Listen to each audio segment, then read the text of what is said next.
program from the Audi of Chattanooga press box here at Walker Valley High School. And Earl, we're getting ready for a kickoff right now. The captains are on the field meeting out there, 4 for each team. We'll have the coin toss brought to you by Solutions Finance here in just a moment, let you know the results of that.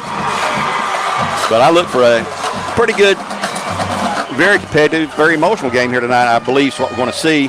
Our first quarter will be brought to you by Tzatziki's as always. Again, our Tzatziki's fan of the week are Bart and Julie Walker. We have co-fans of the week. And right now they're about to have the toss in the air. Bradley will call the toss since they're the visiting team. There's a flip. Toss is won by the Bears. Yeah, the Bears. And they will defer to the second half. So we are ready after the Solutions Finance coin flip. The Walker Valley Band is just about off the field. The Bradley Band is here tonight. They're in the section marked off the band on the far side. We got a packed house on both sides. And we've seen larger crowds, but there's a lot of folks in the different parts of the end zone. And Gwen Troy is down on the sidelines there where it's a lot cooler than it is in this practice box, Gwen. You got that right. We may have to trade with you after a while. We'd like to remind the folks about Village Volkswagen, locally owned and a proud sponsor of local sports. Take a test drive of the award-winning locally made VW Atlas. VillageVW.com to check out all their different styles and models. And also like to remind you about the Voitech Center for Orthopedic Care. No matter if it's a sports injury, a work injury, or just an accident, at home, Voitech Center has you covered. Voitech.com, our good friend Dr. Gary Voitech. And while we're talking about that and trying to fill some time here, Chick-fil-A, another great sponsor, and one of my favorite places to eat in all of Cleveland. Pick up your tailgating food at Chick-fil-A. Order your trays today for the big game. And Dale's Heating and Air. This time of year, I hope to goodness you're not having heating or air conditioning trouble.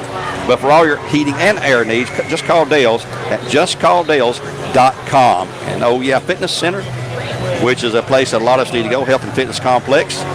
It's the home of the no contract membership. Download a free 5-day pass at OYLife.com. No enrollment fee and as low as $19 per month.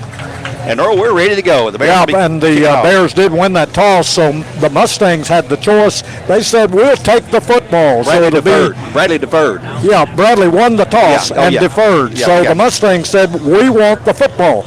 So it'll be the Bears kicking and defending the south goal. So the Bears will get the football in the second half, which is what they wanted. I didn't mean to interrupt there. Spencer Jackson, one of the guys back deep, as officials are still huddling. Now they break it up. Back deep is number 2. Spencer Jackson. I cannot see the number on the left side here, Earl. That's number 2 and number 20. Well, number 28. 28, that will be Cade Charda. And, of course, getting off the Bears today, let's see who kicks off. We had a couple of different guys getting off. Grant Haney will kick off today. Gary, while you were talking, well, they've switched again. Yeah. I was going to mention they switched positions, and now they're trying to keep the Bradley kickoff team confused. They have switched back and forth twice. Bradley was kicking long last week. Let's see if they do the pooch kick today like they've done quite often. Yep, there they go again, Gary. They've switched again here at the last moment. Doesn't matter. Bradley's going to just kick the ball. Grant Haney has the ball on the tee. He's preparing to kick off of the Bears at the 40-yard line. And mercifully, they'll kill this music in a few minutes here. You're listening live to 101.3 The Buzz. Game supplied to you by Wholesale Supply Group. Grant Haney is ready. What's the holdup here? The official in the end zone will not give a signal to kick off. That's Walker Valley. They just go back and forth. Charda and Spencer Jackson. Not sure what the deal is. What is the holdup, folks? The official is standing there. The official has the ball. He's not giving the ball yet. We don't have a TV timeout here. There's no TV here tonight that I'm aware of. So mixed TV, and surely they're not holding up the game. If they are, we'll have Steve Hartline fired Monday. We need to kick off here. Hey, guys, there is a red hat on the field. TV timeout. Yep, that's a TV. Yeah. That's the big guys. Oh, dear goodness. When you said that, look for it. I see him now. That's the CW TV. We've got all kinds of TV here. I didn't know this here tonight. Oh, yeah, they're here. They've been plugging that all week. Well, there's another annoyance we'll have to put up with tonight, I told folks. Kathy we'll have a little bit longer game because we're on the big TV station in Chattanooga. The official says that now he can kick off the ball. So we'll have the kickoff here. Grant Haney and puts Gwen is right. We'll look for that red cap. When he's on the field, as Gwen just pointed out, hey, that's TV. Yeah, unfortunately. And here we go. The Bears kicking right to left on your radio dial. Here Grant Haney approaches the ball. His kick is a high. Going to Jackson. It's going to Jackson at about the 9, to the 10, 15, 20, 25, 30, 35, 36, 37 maybe.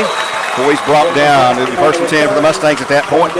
They'll mark it at the 38-yard line. He fell for it. Spencer Jackson on the return to the 38-yard line for the Mustangs in their territory. Just underway here in the very opening seconds of the game. A 5A matchup with Walker Valley against 6A Bradley Central. Both teams in this week's first state rankings of the year in the top 10. Ryan Lay at quarterback, Spencer Jackson the only setback with him. He's got trips out wide right. Bradley's going to play a tight defensive coverage on those ends. Single man out left side. Ryan Lay is ready for the snap. He claps his hands. He takes it, fires out in the flat. It's going to be complete. Charter has it. He's got 5, 6, 7 yards up to the 40, end of the 45, gain of 7-yard line. It's going to be 2nd down and 3 at the 45-yard line. It was complete. A quick hitter out into the flat. Into that 3-man setup. Yeah, and the Bradley defender went for him, what could have been no gain or a loss, and missed the tackle, and allowed Jordan to get 7 yards on the play. Charter goes out, he's inside the wideout, which is Cole Harbison this time. Didn't get who tackled for the Bears on that play. Lay now has in the backfield Jeray Finley, I believe 8. Is that right? I don't know if that's right. And now they're going to check off from the sidelines. It's going to be 2nd and 3. Clock's at 11:09 and running here in the first period of play. The snap, and he will keep it himself. Lay will. He'll carry it out of the first down across midfield to the 50, down to the 45, maybe the 46, let's say, in Bear territory, the 46. A gain of 9 yards. It'll be a 1st and 10 for the Mustangs in Bear territory at the 46-yard line on a running play. As the quarterback draw all the way for Ryan Lay, a senior quarterback. It'll be a no-huddle offense. That's why they check off so much they don't huddle up anymore. Trips left side, single man right. Ryan Lay directing traffic somewhat. Makes one clap, looks at the sideline. Spencer Jackson back in the backfield with him now, number 2. Spencer is also a senior. They are heavy on seniors. We count, 24 seniors we came in from the posters outside. The snap. Spencer with the handoff. No, it's going to be Ryan Lay again. He's at 45, on to the 42 or so before he's knocked out of bounds. He'll pick up about 4 maybe. Knox Watson on the tackle at the Bear 41, gain of 5. 41, gain of 5 to the 41. 2nd down and 5 coming up for the Mustangs. Very warm day. We had a threat of a thunderstorm coming up on the map, but it got around us, so we were tickled it didn't rain. So we got a capacity crowd plus here tonight. 10:23, clock stop at the out of bounds play. Signal play in from the sidelines. Play clock is at 21 for the Mustangs. Lay puts the man in motion. Fires out, flat's going to be complete on a low catch. Charter, and he's going to stumble. No, he's going to pick it up and get the first down, though, down to about the 35 or the 30. Yep, just shy of the 35. But it will be enough for a Mustang first down, I do believe. Gorey on the tackle. Marcus Gorey. Who was on the tackle there? Marcus Gorey. Okay. Marcus Gorey on the tackle. His brother, Mason, is also in the backfield, a freshman. Marcus, a sophomore. 36. 1st and 10 for the Mustangs at their 30, at the Bear 36. They have moved the ball pretty crisply down the field, passing and running, mixing it pretty good, 50-50, just about. Lay set, the snap, he's back to pass, dropping straight back, little screen pass underneath, going to be complete. And then Jackson. Spencer Jackson, he'll have a first, nope, not a first down, he'll have good yardage before he's tackled by the Bears. 9 and 6. It'll be Landon Price and Mason Gorey, correction. Rodney Williams on the tackle after a gain of 9, 2nd down and 1. So they are making major yardage. That was a little screen pass underneath, a little bubble screen they call it. 2nd down and 1 for the Mustangs at the Bear 27. If you remember last year, they jumped out to 21-0 lead in the first half of the Bears. The Bears rallied and won 37-34 on a Jackson Wilson touchdown in the last 2:46, I believe Earl said earlier in the game, in our pregame broadcast. They'll split him out. Twins to the left, single man right. Ryan in an empty backfield now. Let's see if he runs it this time. He'll take the snap, a low snap. He'll get up to run. He's going to be hit, and he will be stopped. I think he's going to lose yardage. He'll be tackled by Tito Williams for the Bears. 3rd and 3, a loss of 2 on the play. 3rd down and 3 coming up. As he was pursued easily that time in the backfield on the right side edge. 3rd down and 3. 8:35 in the period. No score so far in our game. Lay again an empty backfield. They'll overload to the left side. strong side right man in motion. It'll be Judah Green. He will set up now in the H-back position. Lay on the carry, has the first down to the 30, to the 25 actually. And he will have it by about a yard or so, by 1 yard, give him 4 yards. Be a first and 10 for the Mustangs at the Bear 25-yard line. Isaiah Arnold on that tackle. Isaiah Arnold, one of our senior captains for the Bears. Bears lead the series 15 games to 1. That was in 2014, the last time they beat the Bears. The only time they beat the Bears in a series. It's not real long, only 16 games. Lay, again, looks at the sidelines. Twins either side this time. Jackson in the backfield with Lay. Still signaling a play in. Play clock's at 10. Here's a snap. Back. Chased out. Looking to go to the end zone. That's going to be chased out. He's going to be hit and brought down after a very short gain, maybe a yard. Maybe got back to the line of scrimmage. They may give him a yard. Who got him, Gwen? Looked like Rodney Williams. Rodney Williams again. So he's got a couple of tackles already. Gain of 1, second down and 9. Yep. At the, well, closer to the 28, maybe second down, 8.5 or so. Bear defense trying to knuckle down here and stop the opening drive here. 7:17 to go in the quarter now. So far, Gary, it's been Lay on the rushing, and that's it. Yep. And the Lay passing. That's right. He's the only ball carrier, except maybe Spencer Jackson had one. No, he's the only carrier. The only carrier. They threw a flare pass Jackson to in Jackson. the middle. He'll have good yards. He's going to break through all the way down inside the 10 to the 5. No, they're going to mark him down at the 10. Knocks Watson on the tackle after a pickup of about 8. Yep. Make it 9-yard gain. It'll be a Mustang first and goal now.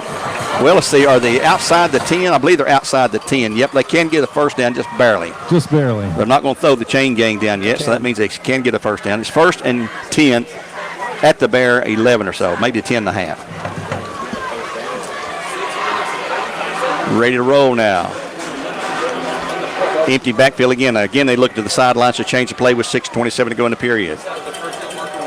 Bradley's going to switch some defenders around in the backfield. Lake will keep it himself, calls his own number. He'll go forward for a couple of yards, maybe down to about the 8-yard line. Let's give him 2. Going to be 2nd and 8. Gage Anderson on that tackle. Gage Anderson. And they have eaten up exactly half of this quarter on one drive here. Sure have. We've had one out-of-bounds play to stop the clock. And now the official is going to go over and pick up, he's picking up a towel. Ryan Lay looking sidelines. The play clock is down to 13 seconds. That's the Bradley Concrete Lamcom Ready Mix play clock. Here's the snap. Lay back, hands off to Spencer Jackson. He's hit for a loss, and boy, push way back. Don't throw him down, guys. There we go. Oh, dear Lord. Pushed him back and dropped him down. That's going to be a personal foul on the Bears. Back at the 21. They had him hit about the 15 and kept pushing. You got to let go, guys. It's not a bad call. It's a dumb play for the Bears. There's 3 or 4 guys that are pushing him back. It will be an emotional game, and Gwen, you were right there in front of that. Yeah, he was holding him up at first, but I guess some emotions got in there and stopped holding him up, and Walker Valley really just had to let their feet go down. Yep. Make it look like a tackle. Unsportsmanlike conduct, they call it, rather than personal. Well, it is personal foul. They'll repeat. It's not a first down. They'll repeat it.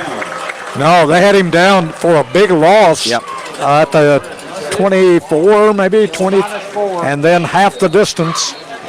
3rd down. They do not get the first down. It's not automatic. Let's see. Well, no, 15 yards. 3 new players in. 3rd down, about 6 to go for the first down. They can get a first down just inside the Bear 1.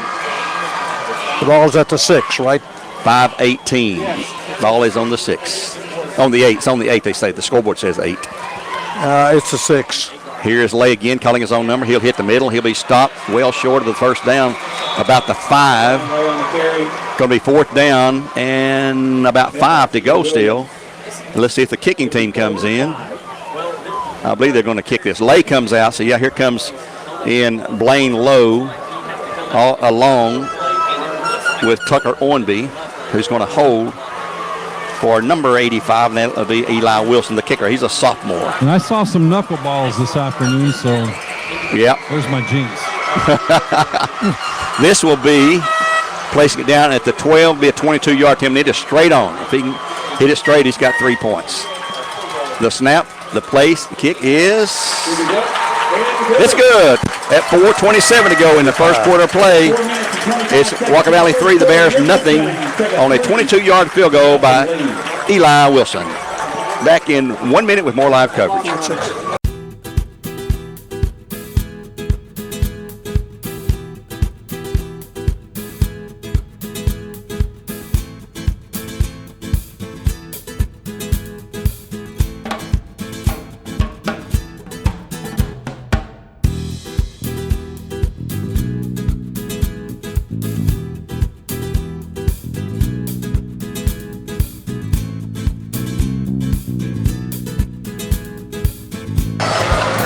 Good high kick. It's going to go out. Nope.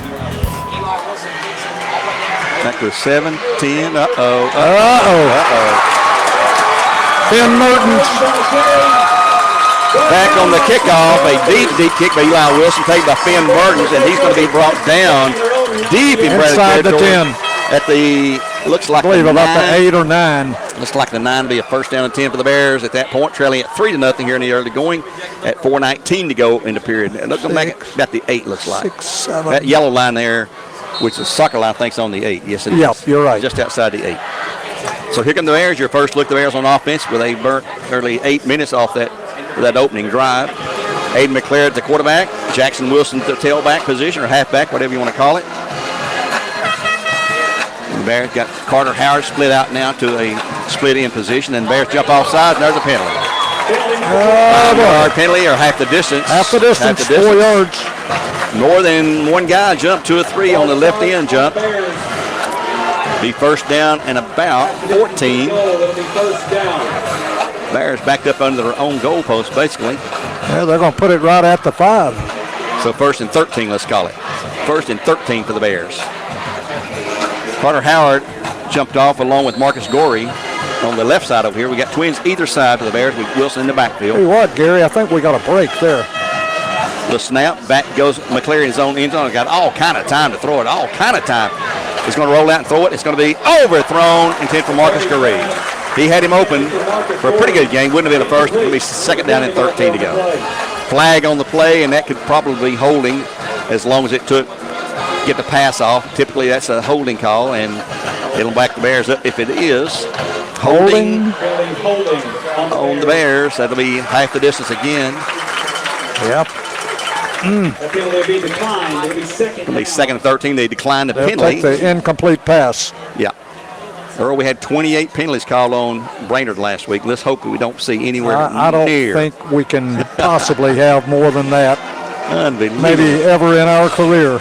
That just totally, just the flow of everything. Yeah, it really does. They every way you can imagine, too. Too many players on the field, too few players jumping. McCleary back, pass underneath going to be complete to Jackson Wilson. He's going to be out to the 5, trying to get loose. He's to the 10 and brought down about the 10. It's going to be third down. And still 10 to go. He's back to the original line of scrimmage, it looks like. We'll give him a yard pass. Third and 9 to go. Third and 9 to go for the Bears. Bears need to get out of this hole here. Yep, out to the 9, so he got about 4 on that. Bears have trips left side. Single man out wide right. Wilson in the backfield with McCleary. The snap. McCleary back. Throws out in the flat. It's going to be complete to the 15. Trying to get loose into the 20 or 20. He's got the first down. Yeah.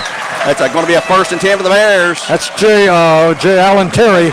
J. Allen Terry, a freshman with a pass interception. A first and 10 for the Bears. At the 21-yard line. So pick up 10 for 12 yards. 12-yard pickup for the Bears and a first and 10 for Aiden McCleary and the Bears. And they really need to get that first down to get field position up the field a little bit. Bears set on first and 10. Wilson now to the left side. They will hand it to Jackson. He will hit the middle. He's going to have 1, 2, 3, 4, 5, 6. Boy, he just pows through up there. To the 28. 25 to the 28. We have a nice gain of about 7 yards, looks like. Going to be second down. And let's see where they put the stick at. Yep, it's going to be a gain of 7, second down and 3 for the Bears. White on the tackle at the 28-yard line. Bears Second down. 3:01 in the period now. 3-0 Mustangs here on the Buzz 101.3. You want to hear the Walker Valley broadcast, 99.1. Sports Radio, 99.1. Cleveland High School is on our sister station, Mix 104.1 tonight. Bears set to go. McCleary takes a snap. Dropping back, throwing deep over the middle, down the field. Oh, there's interference. It has to be interference. Yes, there was some bump in there. There has to be. We got a flag over here. We got a flag on the right side. Somebody had to see it because it was some obvious bump in there. Is that the play you think, Gwen? Definitely. That's what he was eyeballing. They were holding all the way, double team on him there. Yep, double team. Coach Akins throws his hands both up, says, I can't believe that. But losses for the Andrew B. Morgan, our penalty spots this year. It is procedure, or pass interference. They mark it off the line of scrimmage in high school. Yeah, from the 28, we'll go to the 43. 15-yarder. Now first and 10 for the Bears and Cleveland Ford. Out to the 43-yard line. Bears getting out from under the goal. They started this drive on their 8 and had 2 back-to-back penalties to push them back to the 2-yard line, I think it was. And they're set to go again. No huddle for the Bears, of course. Everybody runs a shotgun. Nobody goes under center, hardly ever. Maybe 1 or 2 plays in the entire game. 2:38 now in the period. McClare, he's looking to the sidelines. The Bears going to change the offensive call. Todd Burkhart, the OC for the Bears this year, replacing Matt Moody, who's at McMinn Central. He lost his first game against crosstown rival McMinn County last week. The snap to McCleary. Wilson out in the flat. McCleary's pass across middle is going to be incomplete. He led him a little bit too far. And that's intended for Dugan. Dugan, the intended receiver. It's going to be second down and 10 to go. Boy, McClary's got a cannon for an arm. Yep, he does. He's going to rip that ball. Last year had a sensational year, coming in the very first ball game of the year. First quarter of the first game. Yeah, and ends up the season playing within his scope and ability, completed right at 70% of his passes and went 128 pass attempps, 8+ games McClary's pass before having complete an again. interception. He'll be close to the first down. I believe that's Dugan on the far side across midfield to the 49. That's going to be about 7. Gonna be good game. Looks like 8. Dugan on the catch, second down and 2 coming up. Yeah, third and 2. You're right. It's going to be 8 yards across midfield to the 49. 3rd and 2. Angelo on the tackle for the Mustangs. 2:27 to go. He went out of bounds to stop the clock at 2:27. 3-0 the Mustangs. For a huge crowd here. Second game to be played on the new turf here at Walker Valley. Bradley's turf will be ready when they open at home on the 17th of September. McCleary, Twins left side. Has a snap, hands off to Jackson Wilson. He's going to spin through. He's got the first down plus some to the 45 to the 40, 5 to the 35, on the 34-yard line. Pushing and powering his way down the field with 4 or 5 guys hanging on him. It'll be a first and 10 for the Bears and Cleveland Ford down to the 35. A gain of and literally 14 yards. 14. Gary, he ran out of blockers. So what does he do? He just carried 2 or 3 Mustang defenders on his back for another 7 or 8 yards. Glenn, how about that? Yeah, man, I think that was about 4 yellow jerseys there. I agree. I'm telling what he can bench press on a Mustang. Oh, he's a strong kid. Just a sophomore, guys. Just a sophomore. McCleary with a snap. Hands again to Wilson. He'll hit the middle this time. He'll have 1, 2. Still fighting. Gets 3, 4 yards maybe. He does not go down first contact. They're going to mark him down to 30, maybe just a couple of yards. Comes up with a smile, guys. He's a fun kid to be around. Gain of 2, second down and 8 for the Bears at the Mustang 33 at 1:32 now in the period. 3-0 Mustangs. You're listening live to the Buzz 101.3, our second broadcast here. Glad to have you with me and Earl and Gwen here tonight on a very, very, very warm night. A little cooler outside and on the field than it is up here in this press box. I can promise you that, though. Trips left side for the Bears. Let's see Carter Howard gets in the mix here. McCleary looking right, throws out flat. It's going to be complete. That's Jackson Wilson again. He's going to have the first down. Fighting yes, indeed. Barreling his way through there down to the 25. Will be a first and 10, I believe. Where'd he step out, though? He's going to be, they're going to mark him short, maybe. Just a tad short. He went further, but he must have stepped out of bounds. 3rd and a yard. 2 down territory for sure. At the Mustang 26, 3rd down and a good yard to go. Stepped out on the far side over there, looked like. We'll get Gwen to keep us updated over there. We're on the opposite side of the field. Jackson Wilson been a workhorse here so far. Mustangs showing blitz, hand off to Wilson. He'll hit the middle. He's got the first down, I think. Down across the 25, There's a the flag. 24. And that was at the point of the tackle. There's a flag on the play. That was at the, well, let's see who that may be on the Bears. He's pointing at Bradley. Oh, man, we don't need this. Flag's at the 30. And Wilson Backing up to the 31, had the so, first down. Yeah, it's going to be on the Bears. That's going to nullify the first down. They moved the flag back to the 31, so they're going to mark off, probably holding, I'm guessing. Just about got to be an offensive line there. Yep, holding Bears. Holding. Another major penalty, 10 yards. Oops, sorry, moves the ball back to the Penalty. It'll remain 41. third down. Third now, but long. Yeah, it's going to move it to at least the 41. No, It's at 39. 39. Third down, about 14 to go. Nearly, no, let's call it 15. Third, about 15 to go. Clock's at 1:01. Stopped with a penalty. Man, that one hurt right there. It's third. Bears going to cook up something else here. They beat Brandon last week, 33-6, I believe the final was. Walker Valley won their game, shut out Notre Dame. I believe that was 34-37, nothing. That game is played here. Here come the Bears, twins either side. McCleary back. Going to go across the middle, and it's going to be complete for the first down. It'll be Dugan on the catch on the far side to the 22. And I love these new uniforms, Earl. I do too. You can see them, and more importantly, that was a great play. As he had great protection, and Aiden just drilled a strike that time to Dugan completely for the first down and to the 22-yard line, Gary. When you had front row seats on that one, didn't you? Yeah, that was set up perfectly. Knew exactly where that marker was going to be. First and 10 Bears in Cleveland Ford at the 22-yard line. 38.3 to go. Clock stopped momentarily. Bears just come out passing and mixing it pretty good running. And it'll be that fake to Wilson. No, it'll be Wilson on the handoff. He'll have yards down inside the 20 to about the 19. A gain of about 3. Second and 7. That could be the last play. Clock's at 27. And that clock is getting hung up. Brought down by Jocelyn White. Your clock is not working right, but it's running. And I believe that will be the final play. Clock's at 20. Bradley showing no sign of trying to go. Goes from 20 to 17 to 14 to 9. Yeah, it's skipping tenths of a second. I believe the second count is correct. Clock's at 8 now. And the Bears will come to the line of scrimmage, but they don't like to play 4, 3, 2, 1. And that's the end of the quarter. They finally saw it. After 1, Mustangs 3, the Bears nothing, but they're driving second down and 7 to go ball on the 19-yard line when we return here on the Buzz. 101.3 with game supplied by Wholesale Supply Group. That first quarter sponsored by our friends at Taziki's. Back in 60 seconds.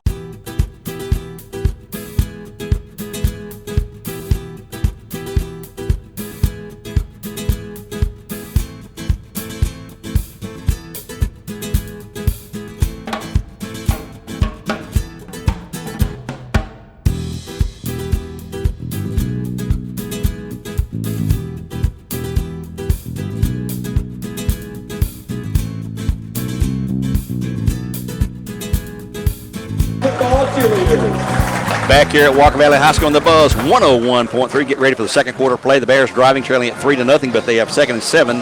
Balls on the 19-yard line in Mustang territory.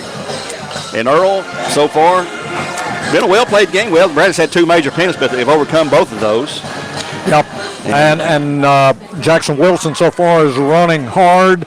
Ryan Lay did most of the running for Walker Valley. Spencer Jackson did get a 14-yard run, but it so far is the passes for Walker Valley, and Bradley's mixing their offense pretty well. Pretty good discussion going on right now between the head official and Drew Akins about something. Of course, it's a TV timeout too, folks, so don't forget that. This being televised by the station out of Chattanooga and the man in the red hat, who we've learned to despise throughout. He's a good guy. I mean, I shouldn't. It's not his fault. He's just doing his job, but it gets a little annoying when you have to wait. It says "Make America Great Again." Okay, Magan. All right, he's a good guy then. No, that's a Phillies cap. Oh, boo then. Yeah, boo. Braves need to get back on the winning streak tonight. They got the Giants in town in Atlanta. They are almost 5.5 games ahead now, the Phillies. Supposedly the best team in the National League, supposedly. Took 2 days off and they gained a game. Yeah. Right now, Jackson Wilson in the backfield with Aiden McCleary. Bradley has Gorey out to the right side. No, that's J. Allen Terry, sorry, the freshman on the left side. Ryan Carter Howard out here to the right side, and they're waiting on the red hat again. They take 2 2-minute timeouts when they take a Dugan's timeout. out here on the far end. Oh, yeah, I just saw him. Sneaked in there on me. Dugan. He's flipped. Dugan and Terry. Terry. Out left. Carter Howard Howard. wide out to the right side here. And the man in the red hat is waiting and waiting and waiting and waiting for somebody to say go. I hope they're paying this school money for this. I hope they are. I got a feeling they're not. I have a feeling you're right, that they are not. It's because they're making money off of it. You can guarantee that. Yep. Okay, the red hat's off the field.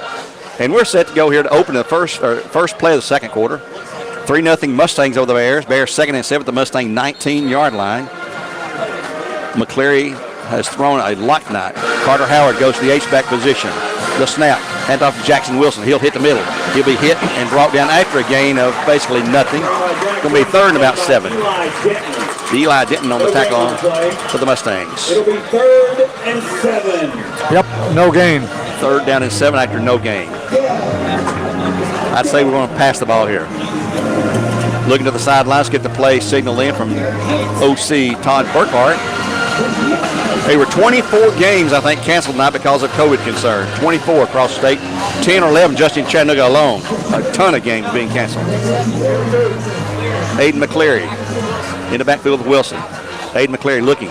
Look at Wilson. Look at He's Wilson. going to throw it back across to Carter Howard. Is overthrown. He had Wilson wide open on the far side. Yeah. 4th down coming up. Bears going to kick it, it looks like. They're going to come in to kick or not. They send in 5 new guys. And that's not going to be the kicking 19. team. Yeah. It would be a 36-yarder if they kick. And going to be kicking number 43, looks like. It'll be Era Rojas. From 36. Holding is going to be Taylor Dugan. Taylor says we're ready. This would tie the game. This is a 36-yarder. That kick is down. It is plenty long enough, and it looks pretty good. It's good. Yes. 109. We're tied at 3-3 on a 36-yard field goal by Era Rojas for the Bears. Timeout on the field. We'll be back in 1 minute. More live coverage here on the Buzz 101.3 after that field goal for the Bears. Back in 1 minute.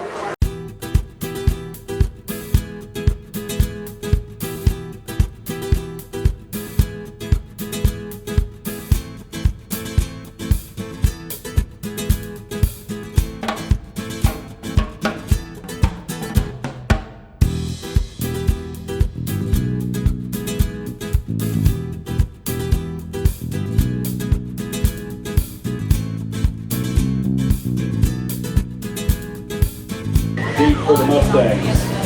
Back at Walker Valley High School, we're in a 3-3 tie, 11:09 to go. Earl, that was a long, long drive for the Bears. It was. They have each got 4 first downs in long sustained drives, both Walker Valley and Bradley.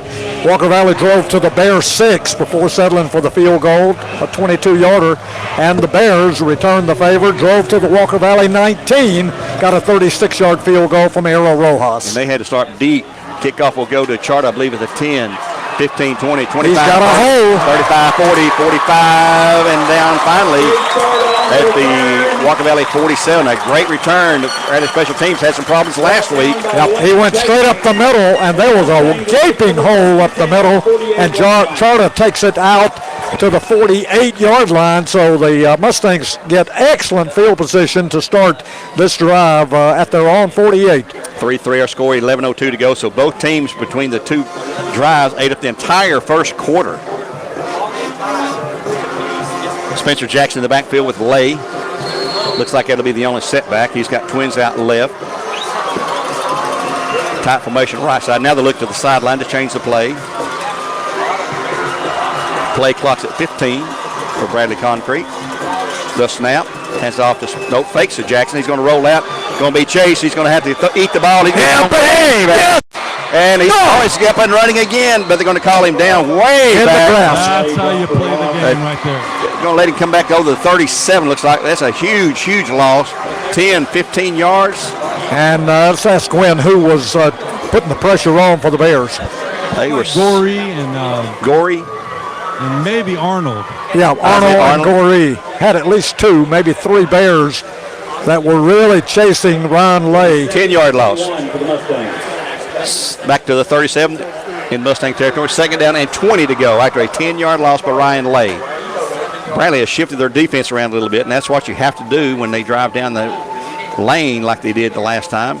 Again, looking to the sideline, signal the play. And now time's going to be called by Walker Valley. They got to figure out something on second down and 20. And we'll take a timeout as well here on the Buzz 101.3 on behalf of Taziki's. Back in 1 minute with more live coverage.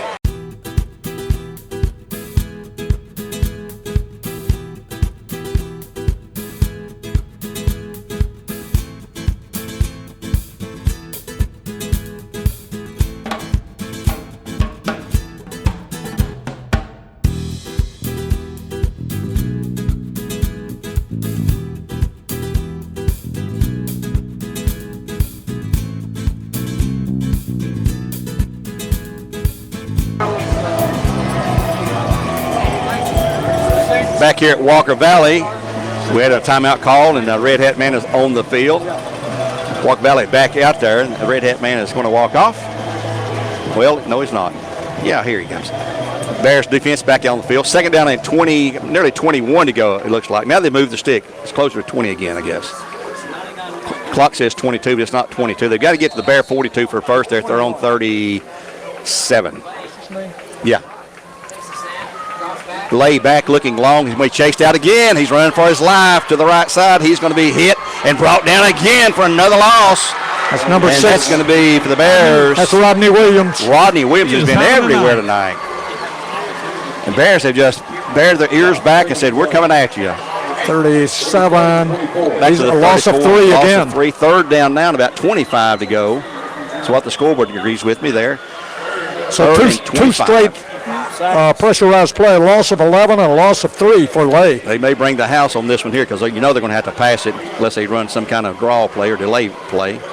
Coach Floyd does like this blitz. He sends them. Yeah. They love it. Spencer Jackson in the backfield with Lay. There he goes. He's under pressure. Yes, for another loss. Huge loss. Baby. Back inside the 25, a huge loss from the 34 to the 24. Another 10-yard loss. And the Bears defensively 3 straight times have come with extreme pressure. Fourth down and 10, 20, 30, let's see, 30, 11, almost 40 yards. 24 yards almost in 34 losses. to go. And it's like Coach Floyd says, hey, I don't care how good that quarterback is on passing. Hey, if he's flat on his back, he can't pass. And then the punt will be the snap away, and here's his punt. It'll be Eli Denton. Brad's going to take the 41, and it'll be a fair catch At the for the Cleveland Chili's power punt. That'll be Taylor Dugan back there. The Bears take over first and 10 at their 42 with 8:33 to go after that nice punt for Eli Denton and the Mustangs. All right, 42, that'll be 8 plus 26, 34-yard punt. 34-yarder, no return. No TV timeout here, so we'll keep it right here this time. I'd like to remind everybody about Dale's Heating and Air. If your heating and air needs, just call Dale's at justcalldales.com. Earl, Gwynn, and Gary here bringing you action tonight. 8:33 to go in the half. 3-3 our score. The Bears with their second possession of the game. Twins left, single man right. Spencer Jackson, or Jackson Wilson in the backfield. And they will hand it to Jackson. He'll hit the middle, and he will have yards up to 1, 2, 3. Boy, he just will not go down. Across the 40 now to the 40, 46. Let's give him a 4-yard gain. Second down and 6 to go. Yep, that's exactly what it is, 4 yards. Tucker Omby on the tackle. And Spencer Jackson on the tackle as well. He's playing both ways, I guess. Second down and 6 for the Bears at their 46. A 3-3 game at 8:04. Clock running here in the second quarter. Cleveland, by the way, winning 7-0 over McMinn on the Elders Ace Hardware scoreboard. 7-0 Raiders over the Cherokees at McMinn. Bear set, snap, McCleary back, looking, throwing, pass complete. But a flag on the Bears. 5 yards coming up. Procedure on the Bears. And the Bradley coaches to our left are not unhappy. Press box coaches. I hope there's nothing breakable over there. Back them up 5 yards. So it'll be second down and 11 to go after a 5-yard mark off. Back to the Bear 41. 2nd and 11. A penalty for the losses of Andrew B. Morgan. We appreciate Andrew, a Bradley grad. 2000 grad, I believe, Andrew. I hope that's right. 2nd and 11 for the Bears. Clock is running at 7:46 to go. Bears have had 4 penalties, I believe. Yep. Overcome the first 3. McCleary ready. He's set, back looking. He's got a man open out in the wing, goes underneath to Jackson Wilson. He's going to be hit, spins free from 1, back to the 40, into the 45 or 45-yard line. Found some running room. 46-yard line. Brought down by Braxton Smith, number 16. In the backfield is Jackson Wilson. Braxton's an old teammate of his at Lake Forest, by the way. 3rd and 5 for the Bears now with 7:25 to go. And he's out of bounds, stopping the clock. Ball at the Bear 46. 3-3 score here on the Buzz. Right down the road again next week to Cleveland. 7:30 kickoff there. And then on the road to McMinn the following week. Cleveland will be a region game, our first one of the year. Looking to the sideline is Aiden McCleary. He gets a call. They like to check the defense and switch out the call if they have to. McCleary set. He's back. He's looking. Rolling left. He's got some running room if he wants to take it. Now he's going to throw it out in the flat. It's going to be complete to Dugan. Dugan again with the first down for the Bears across midfield of the 45 or so. Yeah. 1st and 10 for the Bears in Cleveland Ford. At the 46-yard line in Mustang territory now for the Bears. Their second venture into enemy territory. Clock stopped at 7:14. They'll move the sticks. That's a Cleveland Ford 1st down and 10. 46. Dugan has been a go-to guy. Was last week, and he's come through tonight again. Really playing the sideline very well, too. Yep. It's for safety over there, too, for the most part. Dugan, of course, we'll get his stats for you here in a moment. That's the Bears' 5th first down. He's just a junior, 5'6", 155, so Dugan is trying to have a breakout year along with Marcus Gorey. 1st and 10 for the Bears. Here they go. A high snap, pulled down by McCleary. Goes to Wilson. He goes through the middle. He's going to have a couple of yards out across 45 down to the 43. Where it's going to be about a gain of 3. 2nd down and 7 to go. That's 6.5 to go now in the half. Yep. I'm not sure who will be performing at halftime. The Bear Band is here. At this point, they're still in the stands. I talked to some of those guys today, and they thought they would be performing at halftime, but I'm sure they'll be emptying the stands here shortly. I'm sure the Mustang Band will be on the field as well at halftime for our Southland Finance halftime show. Walker Valley jumped into the neutral zone, but got back without any problem. McCleary, I guess, changing plays again. Jackson Wilson goes to his right hip. He goes back, past the flat, complete to Dugan. He's going to have some yardage. He's got first down. Down to the 40 and on to the 35 and down to the 30. We're going to mark him out right to the 30, just inside the 35. Another Bear first down for Cleveland Ford. Taylor Dugan. That's Dugan's 4th reception, Gary. Say that, Gwen. So the ref's got his toe right on the 35. Right on the 35. Okay, 1st and 10 for the Bears at the Mustang 35-yard line. 8-yard pickup. He and Gorey, a sophomore and junior, they're going to be hard to deal with, especially get more experience under the belt. McCleary back again. Offensive line doing great protecting. Out he'll step up. He's going to run the ball, and he stopped after a gain. A couple down to the 34. He saw what I saw. He initially had 8 or 10 yards, and then it closed quickly. If he had broken that one contained, he'd had a huge gain. Gain of 2. Still gets to the 33. 2nd and 8. Couple of yards. Gain of 2.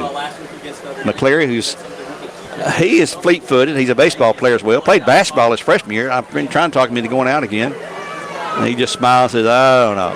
Zach Carpenter's working on him too, though. 2nd and 8 for the Bears. Mustang territory to the 33. 3-3 our score.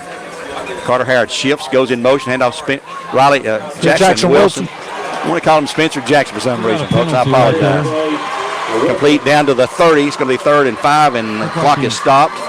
The way he tackled him looked like it might have been a penalty. Say again, Gwen. I couldn't hear you there. Looked like a penalty by the way he tackled him. Oh, okay. I didn't. Is that flag over the play over there then? Flag laying on the 30-yard line. Okay, we can't see it from here. We're blocked. So he's to the 30. Yeah. It's a penalty for the loss of Vanderbilt Morgan on someone. Here comes the official in the white hat. He'll tell us what's going on after a conference with the other guys. Will be holding on the Bears. Against the Bears. And another major mark-off against the Bears. They're their own worst enemy at times here. Back to the 40. 56 to go. Ball back to the 40-yard line. It's going to be second down again. It's got second and 15 to go. Second and 15. Bear faithful here across way booing. Or mooing, one of the two. I think it's booing, though. Second down and 15 to go from the Mustang 40-yard line for the Bears. Finn Mertens out wide right with Dugan to the right side now. On the far side, the Bears do not have a wideout over there yet. The snap. Jackson Wilson on the carry. Hits the middle. He's got good blocking. And he'll go down to about the 35, a gain of 5. It'll be third and about 10, it looks like, from here. See where it's going to be third and a little bit, about 11. Third and 11. Ball actually placed down to the 36-yard line. Another big third down play for the Bears at 4:19 to go in the half. 3-3 our score. Cleveland League 7-0 over McMinn, the first score and only score we have for them on our Elvis Ace Hardware scoreboard. Halftime, we'll look at what's going on around the horn. Look at Earl's unofficial stats. Here the Bears set again. Twins right. McCleary back, looking left. Throwing pass going to be complete, and it'll be short of the first down. It's going to be complete down to the Dugan again. 27 to Dugan. Fourth and 3? It's going to come up about 3 yards, 4 yards short. It's like 4th and 4. Bears are going to go for it. Dugan is quick of foot, getting out there and getting open. Big play here again. Clock running at 3:34 to go. 36. Low scoring game. I thought it'd be higher scoring than it is. It may blow it open in the second half for one of these teams or both. But right now, it's been a defensive battle. This is the Bears' only the second possession. Yeah. They took it with 11 something. They've run about 8 minutes off here, I think. Very few possession Here changes. comes a timeout call by the Bears. Coach Damon Flores says, give us time. Let's talk about this thing. A Taziki's timeout at 3:14 to go in the half. We'll be back in 1 minute with more live coverage here on the Buzz. 101.3 for games supplied to you by Wholesale Supply Group.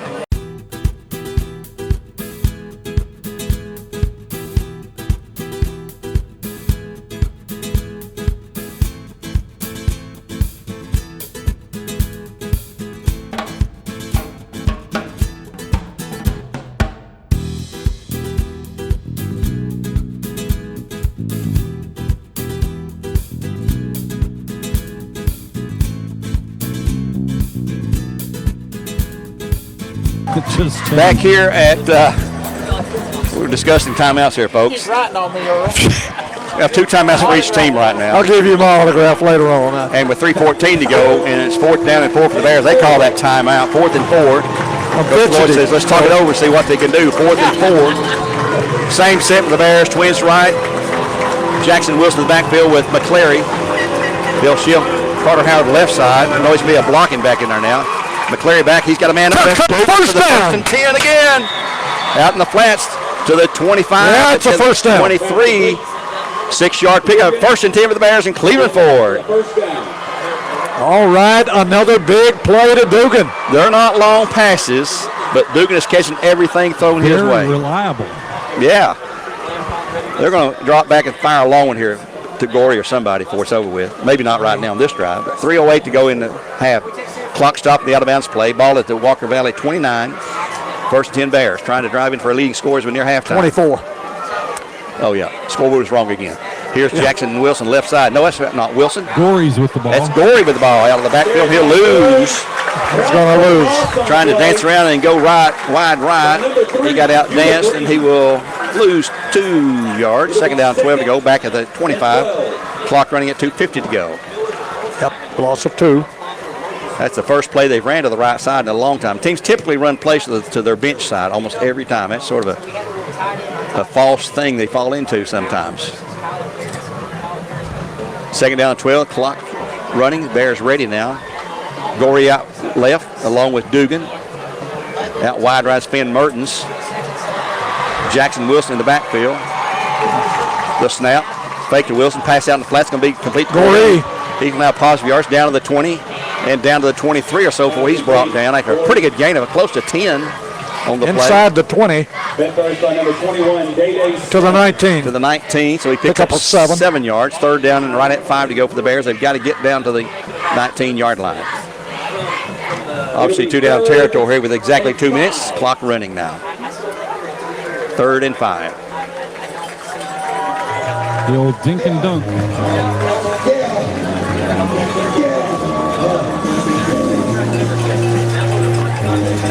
Rather taking their time on the play. They're content to kill the clock, so there's no time left if they have to turn the ball over. Same set as previous play. And there's a flag on the play on the Bears. Motion on Gorey on this far side. It'll be a 5-yarder. Across this point, 5 yards. Maybe delay of game. No, they call timeout. Oh, they got it called in. Yep. They jumped on this side, and the referee over here threw the flag before they saw that. So timeout on the field for the Bears again. With a minute 33 to go, that's going to be their second timeout of the half. And we'll take a 30-second break here, a 30-second timeout. Wait a minute. Let's see. I don't think it's going to take that long. Let's keep it right here. And there's no TV timeout here. I would think, Gary, here they would either try a short pass down the middle or run Jackson Wilson up the middle so you can keep that for a possible field goal and try to double the score with about a minute to go. Keep it in the middle of the field. Yeah, keep it in the middle of the field. And also eat some clock up, too. Yep. We have 1 timeout remaining. The Mustangs have 2. Minute 33 on the scoreboard clock in a 3-3 game here on the Buzz, 101.3. Even with a pass that's complete down the middle, if you're a yard or two short, you get closer to the goal line, and you got the ball in the middle of the field, and you can let the clock continue to run unless Walker Valley quickly calls it. Well, I'd say they might, depending on if we get the first or not. Coming at halftime, we'll look at the scores on the Elders Ace Hardware scoreboard, Earl's stats, and our trivia question. We'll give you that to win a large Pizza Hut pizza. And here come the Bears, 3rd down and 5 at the Mustang 19. Bears are set. McCleary, quick snap, back, looking. All-time pass in the end zone. And look here! He's got a man! Incomplete. No flag on the play. Been for Jackson Wilson, I believe. And he was open momentarily there. They just couldn't quite connect in the end zone. A little bit underthrown that time. 4th and 5, the Bears going to go for another field goal. This looks like Haney's going to kick this one. What? Yeah, it is Haney. From the 26, it'll be the exact same yardage, 36 yards. Errol Rojas kicked the first one from this same spot, a 36. Maybe this is a tryout for both of them. The snap is low. The kick is high enough. It looks short. No good. It was short. No good. Short. It hit the crossbar and came back. With a minute 20 to go. It'll be Mustang football here on the Buzz 101.1. We're going to keep it here. Morgan not going to change just yet or take a timeout. Yeah, he hit the crossbar and bounced back. So they've got a minute 20 to go at their 20-yard line where it'll be 1st and 10. And here come the Mustangs.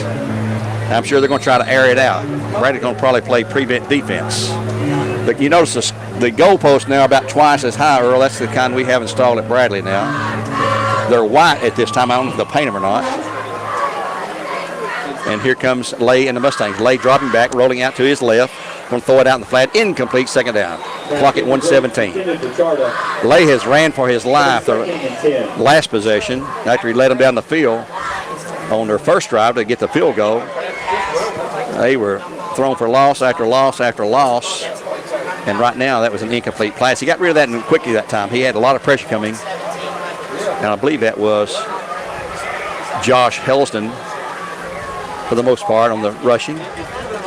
Minute 17. Clock is stopped, the incomplete pass. 2nd down and 10. Bears would love to get a pick 6 here, just a pick.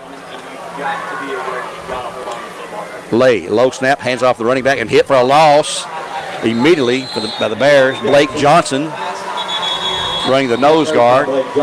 Bradley calls time. Or does Walker Valley? Somebody calls time. Bradley calls her final timeout on 3rd down and 12 after a 2-yard loss. Guys, I don't think that clock started until after the play was over with. Don't tell anybody. I'm telling you. Nobody's listening, so it won't matter. Nobody hears me. Clock's at 1:08. Bradley has no timeouts left. It is 3rd down and 12. They'll have to punt if they don't get a first down. Yeah, they're at the 18, right? Is that the? Yeah, at the 18. Yeah, at the 18. The play started on the 20.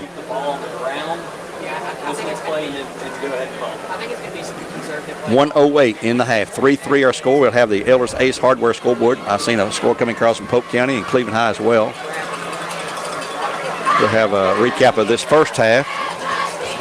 Our Pizza Hut trivia quiz for this week, and I'm not going to give you that till halftime, so you'll have to listen.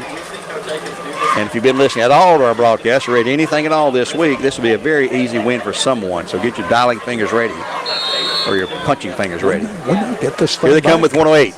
When they get the ball Time back in. 3rd and 12. Spread offense, twins each side. Lay back, looking right, throwing back left. Ball tipped into the air and caught by Lay and tackled at the, no, he got away. A handoff to the 10. A huge loss again back from the 18. Lay picked it up, Gary. Flag on the play in the backfield. And the flag in the backfield. No, that was not Lay. That was Spencer Jackson that picked that up. He must have caught it because the ball was tipped in the air. When he catch that deflected pass? Yes, Lay caught it and kind of popped it. Yeah. So that's a pass completion for a loss. But what's the penalty about? Again, they're huddling up to discuss this. I bet you it's on the Bears.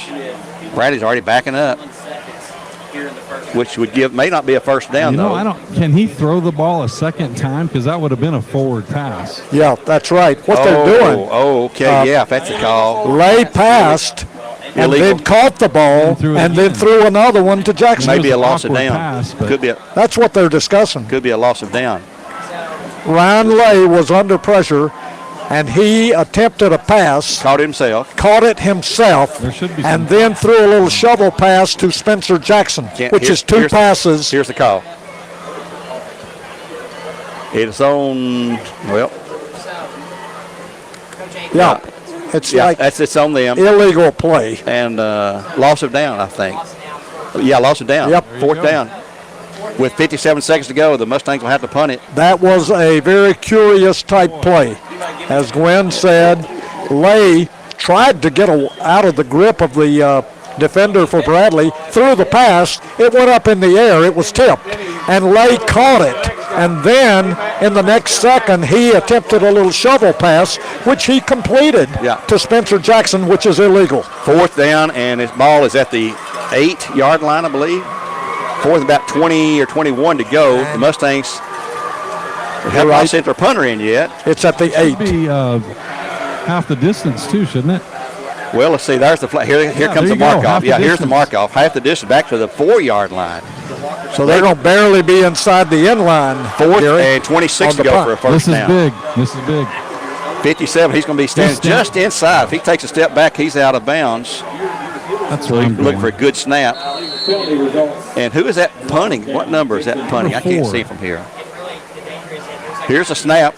Oh, the Bears nearly got it. Here's going to be Dugan on the return at the 39 to the 35 to the 30 to the 25 to the 20 to the 15 to the 10-yard line. The Bears have a great field position. Yes, baby. At the Mustang 11-yard line with 46.7 to go in the half and no timeouts remaining. Where did Dugan catch that, Joe? 39. Big return for Taylor Dugan, who's turned out to be the star of the game offensively. From the 39 to the 11, Gary. 28 yards.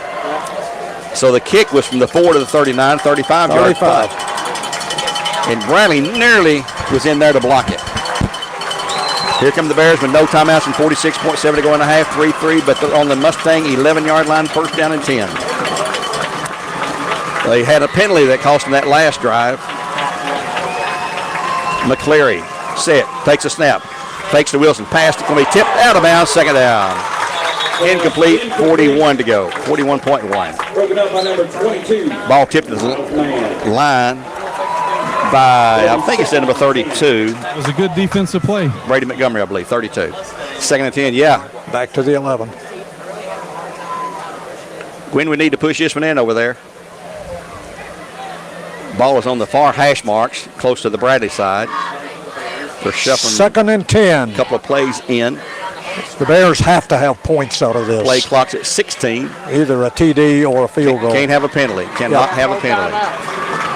McCleary back, looking right, throwing into the touchdown, baby! Yes! And that is going to be Jackson. Jackson Wilson for the touchdown for the Bears. 11-yard touchdown at 36.9 to go. Man, oh man. Is Taylor Dugan with that punt return set up the Bear score. 28-yard. Ever so polite handing the referee the ball. He's a good kid if you get to know Jackson. He's a great kid. In my advisory class. He's a great kid. Got that head of shocking blonde hair. Here's the PAT coming up. The place down that kick is up. And it is dead, solid, perfect. 10-3 the Bears with 36.9 to go after a Tennessee Valley Urology touchdown. And we'll be back with the Bear kickoff in just 30 seconds. 30 seconds.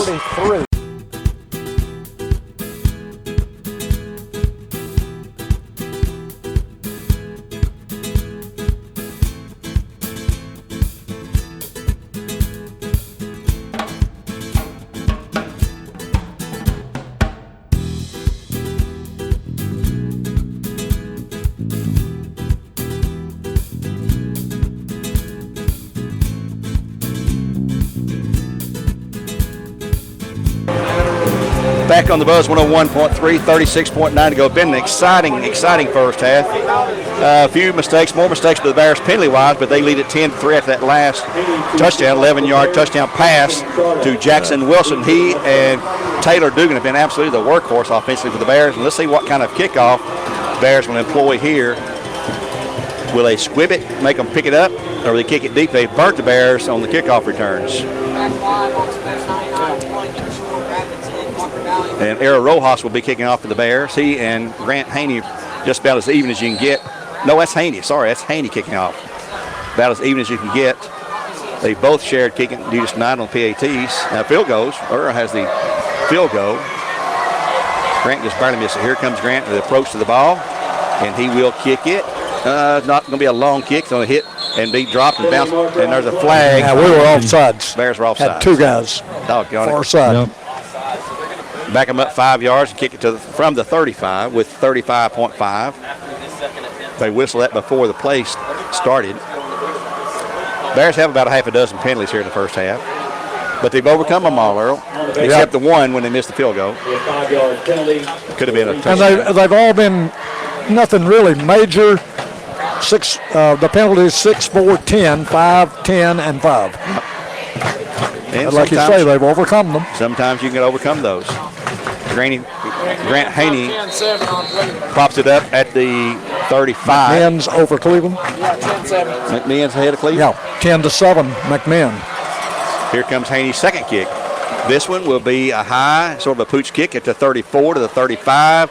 And you can't get a return when it's high like that. And he will return it to about the 45. Clock is running at 29. Eli Denton on the return right at the 45. And they'll stop the clock with 29.2 to go. Walker still has 2 timeouts left according to the scoreboard.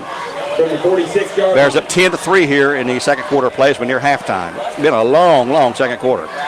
Sure has. Ball's at least at the 46. McMahon Cherokee's leading Cleveland 10-7 on our Elders Ace Hardware scoreboard late in the first half of that play in Athens. Give a quick shout out to Mr. Brett Whitehead. I know he's watching right now. Brett Whitehead, our best friend, our big Bear fan, leader of the Bear Nation. 29.2. The Mustangs are set. Trips left side. Bradley got some pretty tight coverage this time. They're switching up. Here goes the pass out the flat. It's going to be complete to Charta. He's going to have 5. He's got 15. He's out of bounds inside the 40 to the 35 or so with 21.2 to go. As Mason Gorey got him. Mason Gorey, the freshman, on the tackle, back him up to the 36. It'll be... Well, they're going to back him up now to the 39. So went out of bounds a little further upfield than we suspected. Let's call it the 38. They finally put the sticks down. First attempt, the 38-yard line, Bear territory with 21.2. They do have 2 timeouts remaining, according to the scoreboard. Lay, pass out in the flat's going to be complete and hit immediately and brought down, stay in bounds. Clock continues to run at 14. They're going to stop for a timeout. That was also Mason. Mason Gorey right again. there. Good move to keep him in bounds that time, Gwen. Yeah. 14.5, they will take a time, and let's take a timeout with them here. Timeout on the field at 14.5 and a half, 10-3 Bears. Back in 1 minute after a Tsitsiki's timeout on the Buzz 101.3.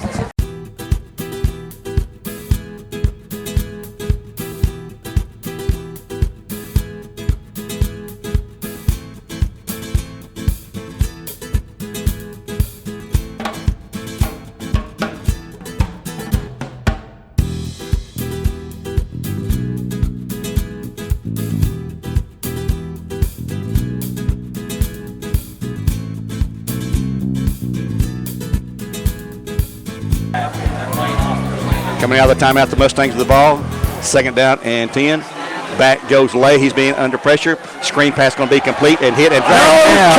That's a horse collar, though. A horse collar on the Bears. Spencer Jackson on the catch, and it was obvious to everybody in the stadium that was a horse collar. Tackle at the 39. They'll mark it from there, I suppose. The line of scrimmage was the 40. And this was a horse collar. That'd be a personal foul, 15-yarder, I believe. He might even have got a piece of that face mask the way his head really? turned around. Here comes a call from the official. It is personal foul. Yeah, face mask. It looked like horse collar. Face mask. And that is a dangerous one. That'll be a major one this time. First 10 with 9.4 to go. 9.4 seconds. The Bears trying to hold off here. 9.4 seconds to go. Be a big plus to the defense being hold off here with 9.4 to go. That penalty for the losses of Andrew B. Morgan. We don't want to wear Andrew out tonight with penalties, but we appreciate him as a sponsor. Yeah, that one hurt. That was the biggest one against the Bears. First and 10th at 25-yard line now with 9.4. Walker does have one timeout remaining. Got Jackson Wilson in at free safety there. Jackson Wilson, free safety. Wow. The snap delay is coming up. There it is. He's back looking left. Fires it out there. It's going to be incomplete. It's going to be second down. Clock at 6.4. 6.4. They'll have to go to the end zone because they don't have time to run it in and get a time call.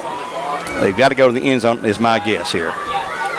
Well, the scoreboard is showing they have one timeout left. Yeah, but they're not going to have time if they run a play to get the clock stopped. That's why they're going to have to pass it. Probably the final play into the end zone, I'm guessing, and hope for no penalties.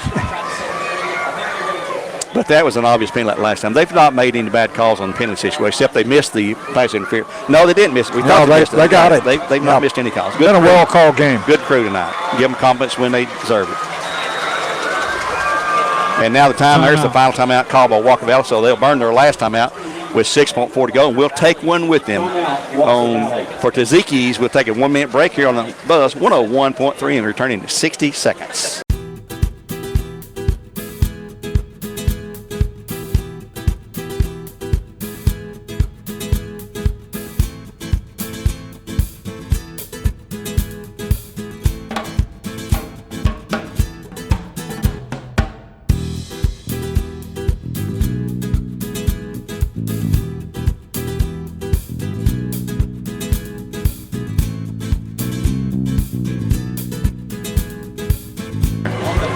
Live once again here from the press box, our Audi's of Chattanooga press box at Walker Valley Mustangs. Bears up 10-3, but Walker Valley with the ball, second and 10 with 6.4 seconds in the half. No timeouts remaining now for the Mustangs. This is probably do or die on this play. Lay back, look, being rushed, stepping out, throwing into the end zone. Pass is going to be batted and out of bounds, incomplete with 2.7 to go.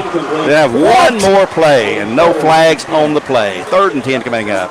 They only ran 3-point-something seconds, and he was standing and standing and standing in that pocket. I can't believe what I'm seeing. Talking to the guy there in the stripes, Earl. 3-point-something seconds to go, and he stood and stood and stood. The guy about 3 seats down can tell you. Get on him down there, Earl. You start when it snapped, right? Yeah. There's no way. There is no way. Earl will be okay. 6.4 seconds, if and we still have 2.7. One final play, empty backfield. He's back again, looking, throwing. This time it's going to be complete, but dropped. And Jackson Wilson at the 10. Jackson Wilson on the tackle. Spencer Jackson on the catch at the 10-yard line. So a 15-yard gain, and that was the first down. First and 10. Yep. But the play clock will run out, and we'll take the halftime break. Finally, the Bears up 10-3. Your halftime break, the Bears 10, Walker Valley 3, and we'll start our Southland Finance halftime show. We'll come back, be standing by for our 15 Pizza of Hut of Cleveland trivia question for the night. Back in 2 minutes with more live coverage on the Buzz, 101.3. Game supplied to you by Wholesale Supply Group.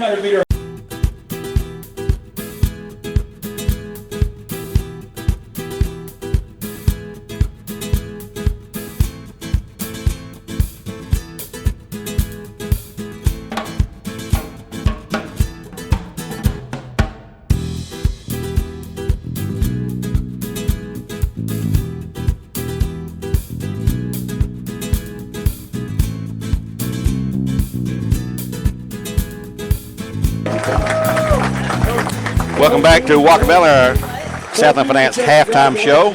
Walker Valley Band is on the field getting ready to perform. Let's get you some scores on Elders Ace Hardware scoreboard before I give you this trivia question. Of course, everybody should know by now Red Bank and Ooltewah was postponed due to COVID concerns. Copper Basin versus Fannin County was also canceled. At the halftime, Cleveland leading McMinn 14-10 in that game at the half. Here the Bears lead 10-3 over Walker Valley. Polk County was leading Sequoia 15-0 in the second quarter of that game there. It's the latest score we have on that one right there. And now for your Pizza Hut trivia question this week. If you want to win a large pizza by answering our trivia question, be the first caller with the correct answer to 476-0076. That's 476-0076. I know a lot of you guys have this on speed dial. And Darrell Patterson, you can't win because you knew the answer to last week's question. But tonight's question is, and if you've been listening to our game, read Joe Kent's reports in the week during the paper, you will know how many games these two teams have played. What is the series record? I don't need the number of games. I need to know how many games the Bears won and how many Walker Valley's won. Call 476-0076. Be the first one to call, have the correct answer. Morgan will be there to stand by, and he'll give me the winner. When it's determined, you'll win a free Pizza Hut pizza of your choice. You pick up a certificate there at the station on Mouse Creek Road, right across from Duracell, anytime during normal business hours next week. In fact, you get the winner here tonight. And having said that, we've talked about our Southland Finance halftime show and got our trivia question out of the way on our scoreboard. And Earl is busily working on his stats, so let's take another break here. Another 2-minute timeout here on the Buzz 101.3. And before we take that break, I'd like to remind you about our good friends at Chick-fil-A. Pick up your tailgating food at Chick-fil-A. Order your trays today for the big game. And Tennessee will start next Thursday night at home with Bowling Green. You can hear that game on Mix 104.1, our sister station, who's carrying the Cleveland game tonight at McMinn County. So get your food ready for that game or any game before or after the game. They'll be closed time this game is over, but remember them for breakfast. They've got a real good breakfast sandwich there as well.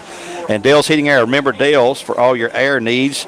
I say heating and air, but you don't need heat right now, but you sure need air. Just call Dales.com. Just call Dales.com. And another final reminder about Oh Yeah Health and Fitness Complex.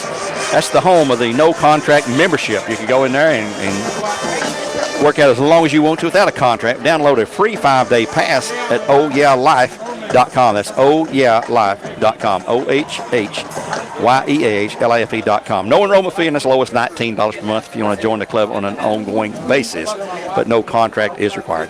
Having said that, let's take a timeout here, a 2-minute break here at the halftime of Southland Finance. The Bears up 10-3 on the Buzz 101.3. Games supplied to you by Wholesale Supply Group, and we'll be back in just 2 short minutes.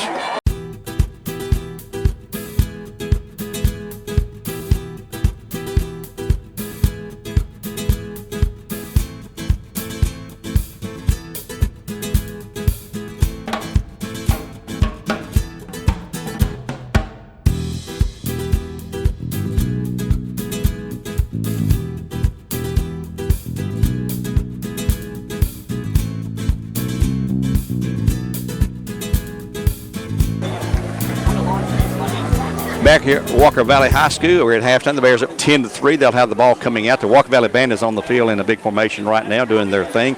Our winner tonight, congratulations to Mr. Gene Highsinger. I know him, a big Bear fan. We appreciate him knowing that the series record is 15 wins for the Bears, 1 win for the Mustangs in the 16-game series. Began back in 2005, I think, 2005. They didn't play the first 3 or 4 years. When Walker Valley opened, they started playing all sports then. And it's a 15-1 edge for the Bears. I think the Mustangs won in 2014 in that game there, 17-14 if I recall the correct score. But Gene Highsinger, congratulations, buddy. Appreciate you listening. Appreciate you knowing that score. If you can pick up that certificate Monday, anytime next week, actually, and they'll have your name on file there. Get your certificate, take it down to Pizza Hut, pick you a large pizza of your choice. Enjoy it on behalf of the Bears and the Buzz 101.3 and our good friends at the Pizza Hut for their continued support of Bradley Central Athletics there. And Earl, if you're ready, I'll give it to you. Earl's still adding. We'll wait another minute. Let's take one more break. We've got plenty of time. Let's take another time out here on the Buzz 101.3. And we'll return in 2 minutes with more live coverage. After telling you that Village Volkswagen, locally owned and proud sponsor of local sports, take a test drive in the award-winning, locally made VW Atlas at villagevw.com. We're going to keep it here. Earl's going to be ready to go, man. We'll just keep it right here. So the band is on the field right now. The Bears next week will be at Cleveland High School. That will be their first region matchup of the year.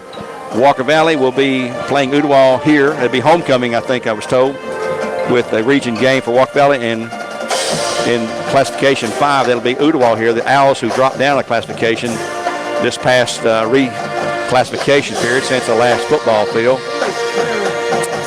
And then Cleveland, and of course, the Bears are tagging at Cleveland High School. The Bears will be on the road to McMinn the following week. It's 2 weeks from tonight to play on the reservation they call up at McMinn County against the Cherokees.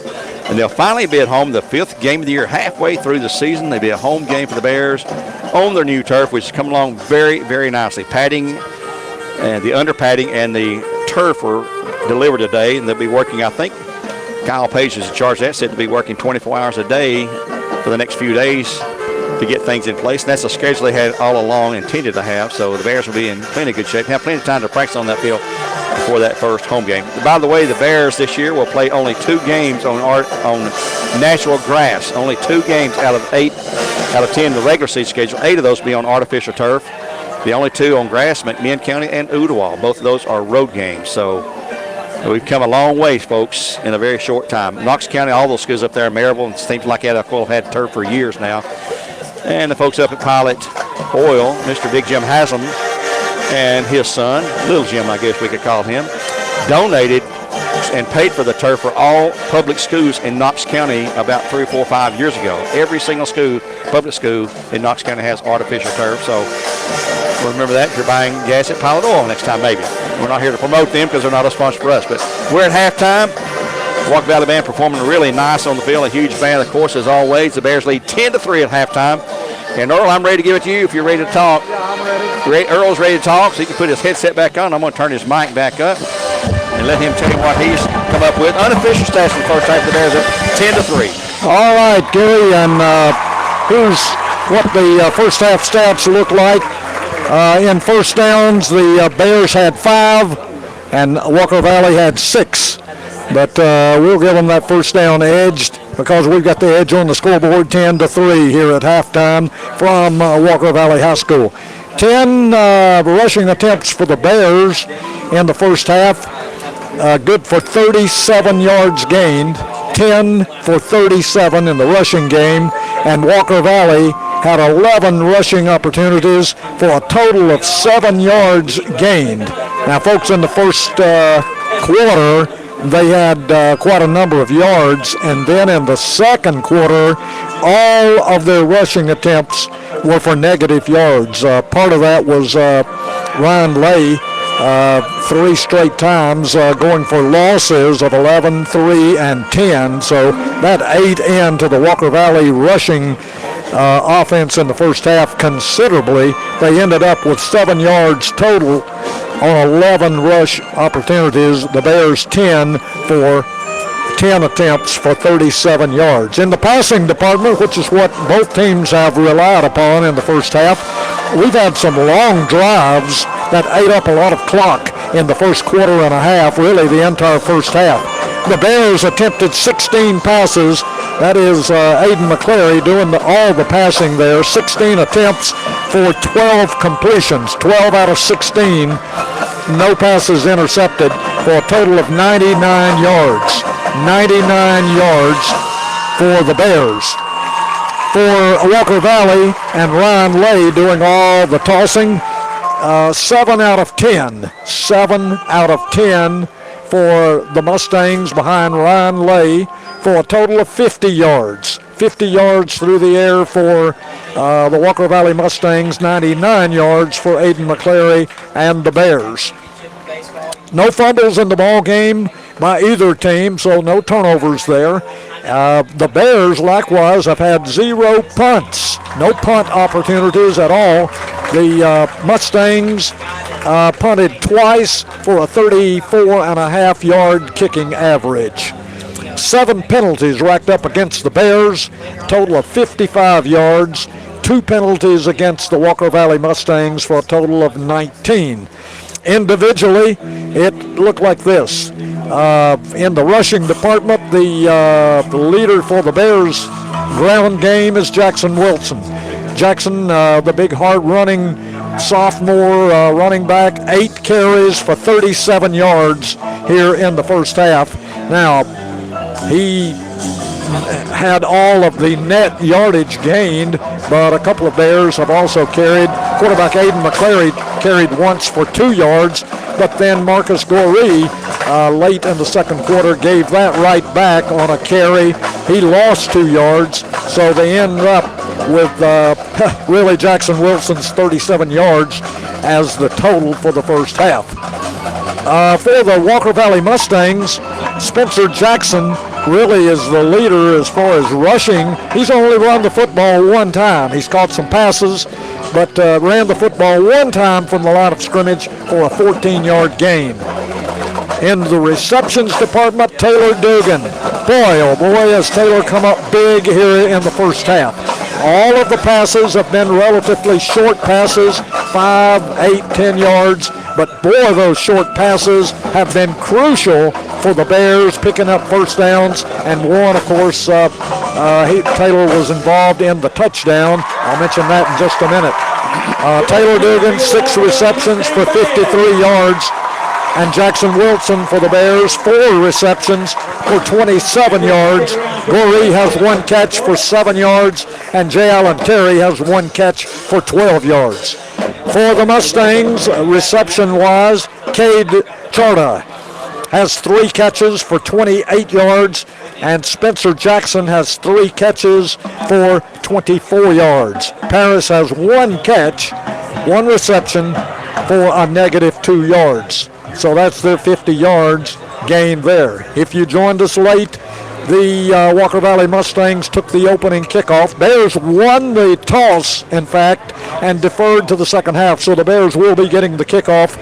They'll be receiving the football to start the second half kickoff. But the Walker Valley Mustangs started from their own 38 and went all the way down to the Bradley 6-yard line. But the Bears stiffened their defense there, forced Walker Valley into a field goal, which was good by Eli Wilson from 22 yards out at the 4:25 mark of the first quarter.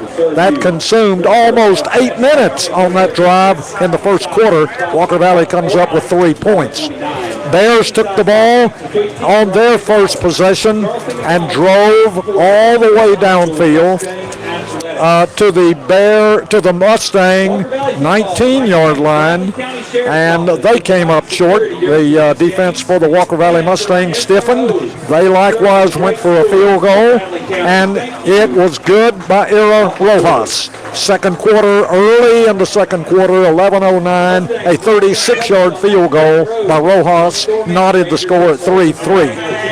The Bears would come back and break the tie in the last couple of minutes of the second quarter as the Mustangs were being forced to kick deep in their own possession. Taylor Dugan hauled in a Walker Valley Mustang 35-yard punt and returned it 28 yards to set up what would be the go-ahead touchdown. Dugan, a 28-yard punt return. That was big. And then from there, 2 plays later, Aiden McClary for the Bears, quarterback, hit Jackson Wilson for an 11-yard reception with 36.9 seconds to go in the half. Ero Rojas came on to tack on the extra point, and then the Mustangs took it. They got a great return on the kickoff out to midfield, and then in the next 4 plays took it down inside the 20-yard line. But on the very last play of the ball game, their drive played out at the Bears' 10-yard line. Clock ran out, and that's where we stand here at halftime, Gary, with the Bradley Bears on top of the Walker Valley Mustangs, 10-3. Looking at some other scores we just picked up here for you, some of interest. Lots of games. I think about 24 were canceled tonight across the state due to COVID. McCallie, though, leading Calhoun, Georgia, 21-0 in second. McCallie is absolutely a powerhouse in the private school sector. I see 1, 2, 3, 4, 5, 6 games canceled. David Crockett leading their game in Kentucky, 21-0. Let's skip on down some local scores here. White County, Warren County is a forfeit. Harriman, Wartburg forfeit. And if you have to forfeit, you lose it this year. It's not like last year. We have, Hardin Valley is trailing Morristown West 24-7. We'll see them in our first home game of the year. They're 0-1. They lost pretty big last week, not having an auspicious start this year. Anderson County leading in Science Hill 21-17. Alcoa all over Gatlinburg Pittman. That's a final 56-7. That Anderson County Science Hill game 20-17 at the halftime break. Jefferson County lead Cotton County 39-0. That's at halftime. Knox Fulton over Knox Central 14-7 at the half. Knox Halls over Morristown East 36-13. Kingston over Waller Springs 20-0. That's at the half. Greenback over Oneida 14-7 at the half. Pigeon Forge over Sullivan East 27-12 in the second. And let's go ahead. Clinton over Austin East 46-7. Tullahoma over Coffee County 14-0. Getting into some Central Time Zone games. Loudon leading Lenore City though 29-0. That's the Battle of the Bridge at Loudon this year. McMinn Central. Matt Moody, our good buddy, at halftime leading Tellico Plains 3-0. They got shut out last week. Bearden over Oak Ridge 7-0 at halftime. Bearden, a future region foe. Polk County up 15-0 over Sequoia. That's in the second quarter play there. Signal Mountain 7, Saudi Daisy 6 at halftime. Rockwood 21, Sweetwater 6 at the half. Tyner Academy over Grundy County 30-0 in the second quarter play there. And I believe that's going to be all the scores of interest. Cleveland leading McMinn County 14-10 on our Elders Ace Hardware scoreboard. Here the Bears lead Walker Valley 10-3 as we have had a couple of minutes put back on the scoreboard time-wise. Let the teams come out and warm up. Both teams are back on the field. We'll take a 2-minute break, a 2-minute timeout. Be back here on the Buzz 101.3 with a third quarter kickoff, which will be the Mustangs to the Bears in 2 minutes.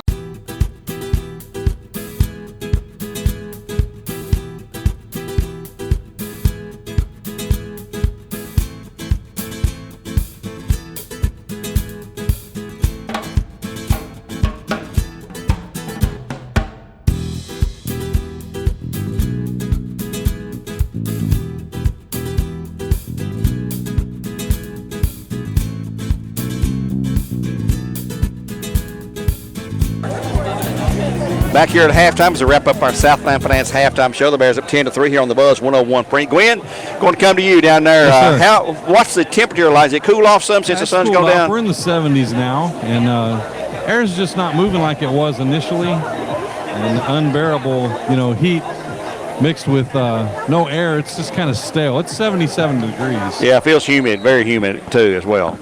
Bears will be receiving the ball here, and then the referees are on the field ready to go. What they've been doing this year on the 20-minute halftime, they've been putting 3 minutes back on the clock once the teams come out. Bears will be receiving on the left end. That's the north end, going left to right on your radio dial. They're in their white tops, black pants, white helmets. Walking about in their yellow tops, white pants, white helmets. And I guess Eli Denton will probably be kicking off again for the Mustangs as we're ready to go here on the Buzz 101.3. Thank you. Congratulations also to Gene Heisinger, who knew the answer to the trivia question.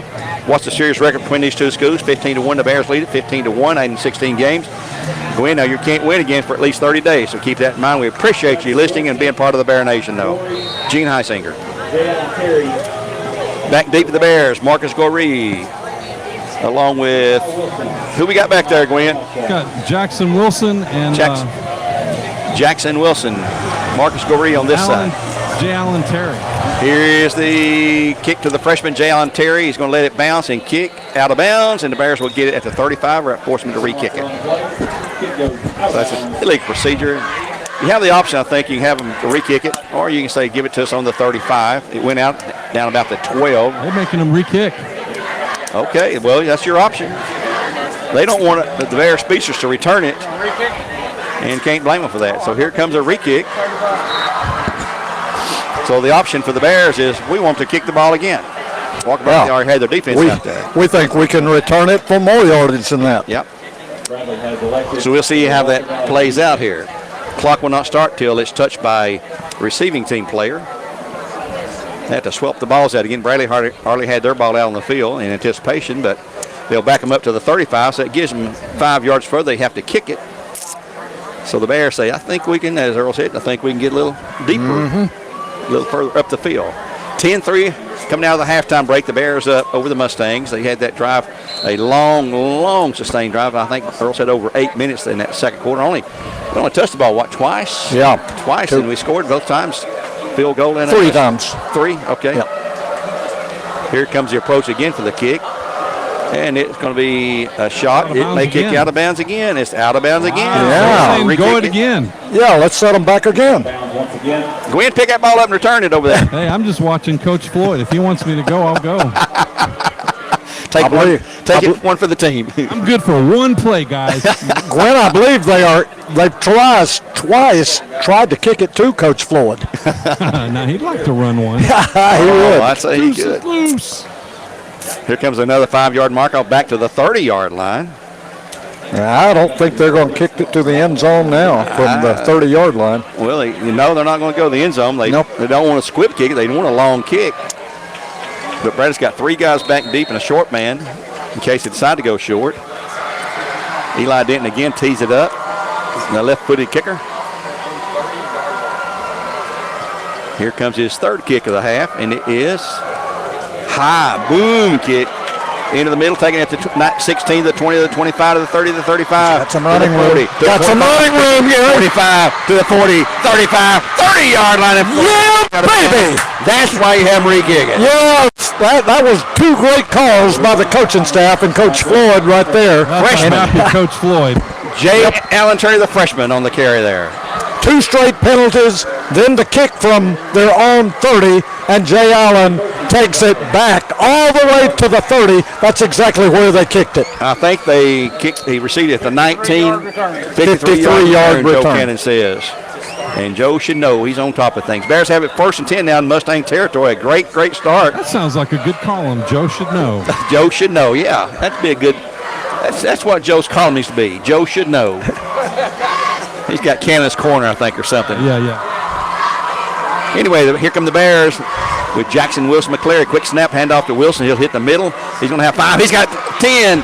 He's going to be down to the 25 and on to the 20-yard line. I like this. Going to be close to a first.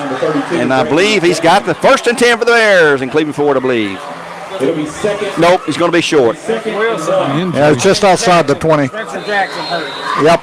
Spencer Jackson, that's a key player for the Mustangs, and he is down.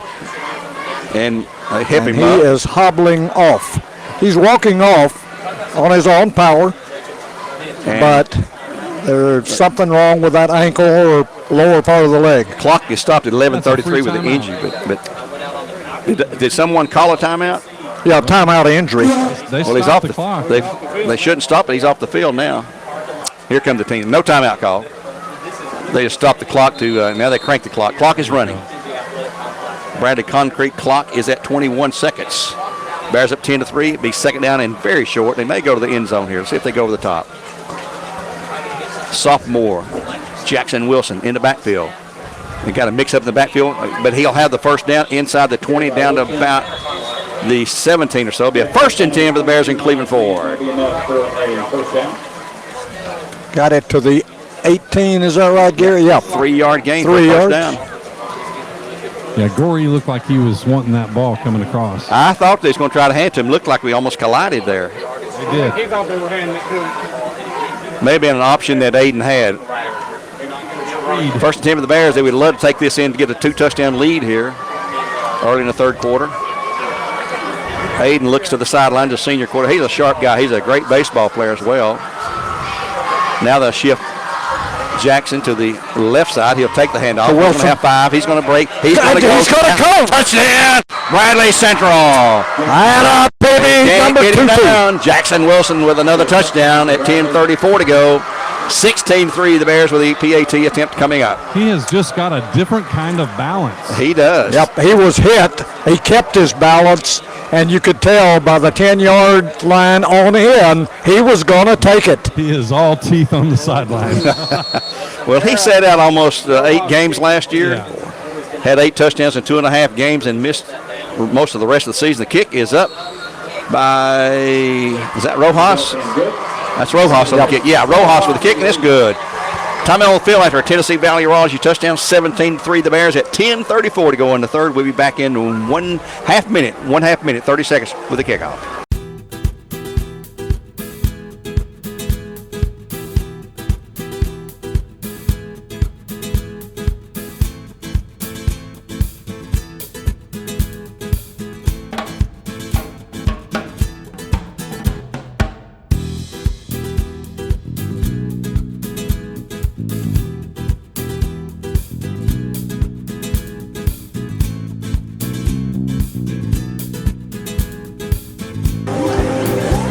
back here at Walker Valley at 10:34 to go, and the Bears will be kicking off. They scored on their first drive, and that was a short drive after that 30 yards. return and set up by 2 consecutive offside penalties or out of bounds kicks. And then a sensational, let's give credit to J. Allen Terry, the freshman. Yep. A 53-yard kickoff return sets that one up to where Jackson Wilson can carry 3 straight times. Wilson for 9, Wilson for 3, and then Wilson for 18 yards to pay dirt.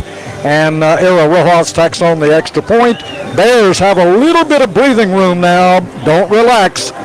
17-3. Gwen, you couldn't plot it any better, could you, coming out of the second half? No, I was just thinking, though, Walker Valley's got something right here. They're going to have to build up something, or this game will get out of hand quick. Yeah. Bradley's figured something out. After that first drive, Bradley has really shut them down. Sure have.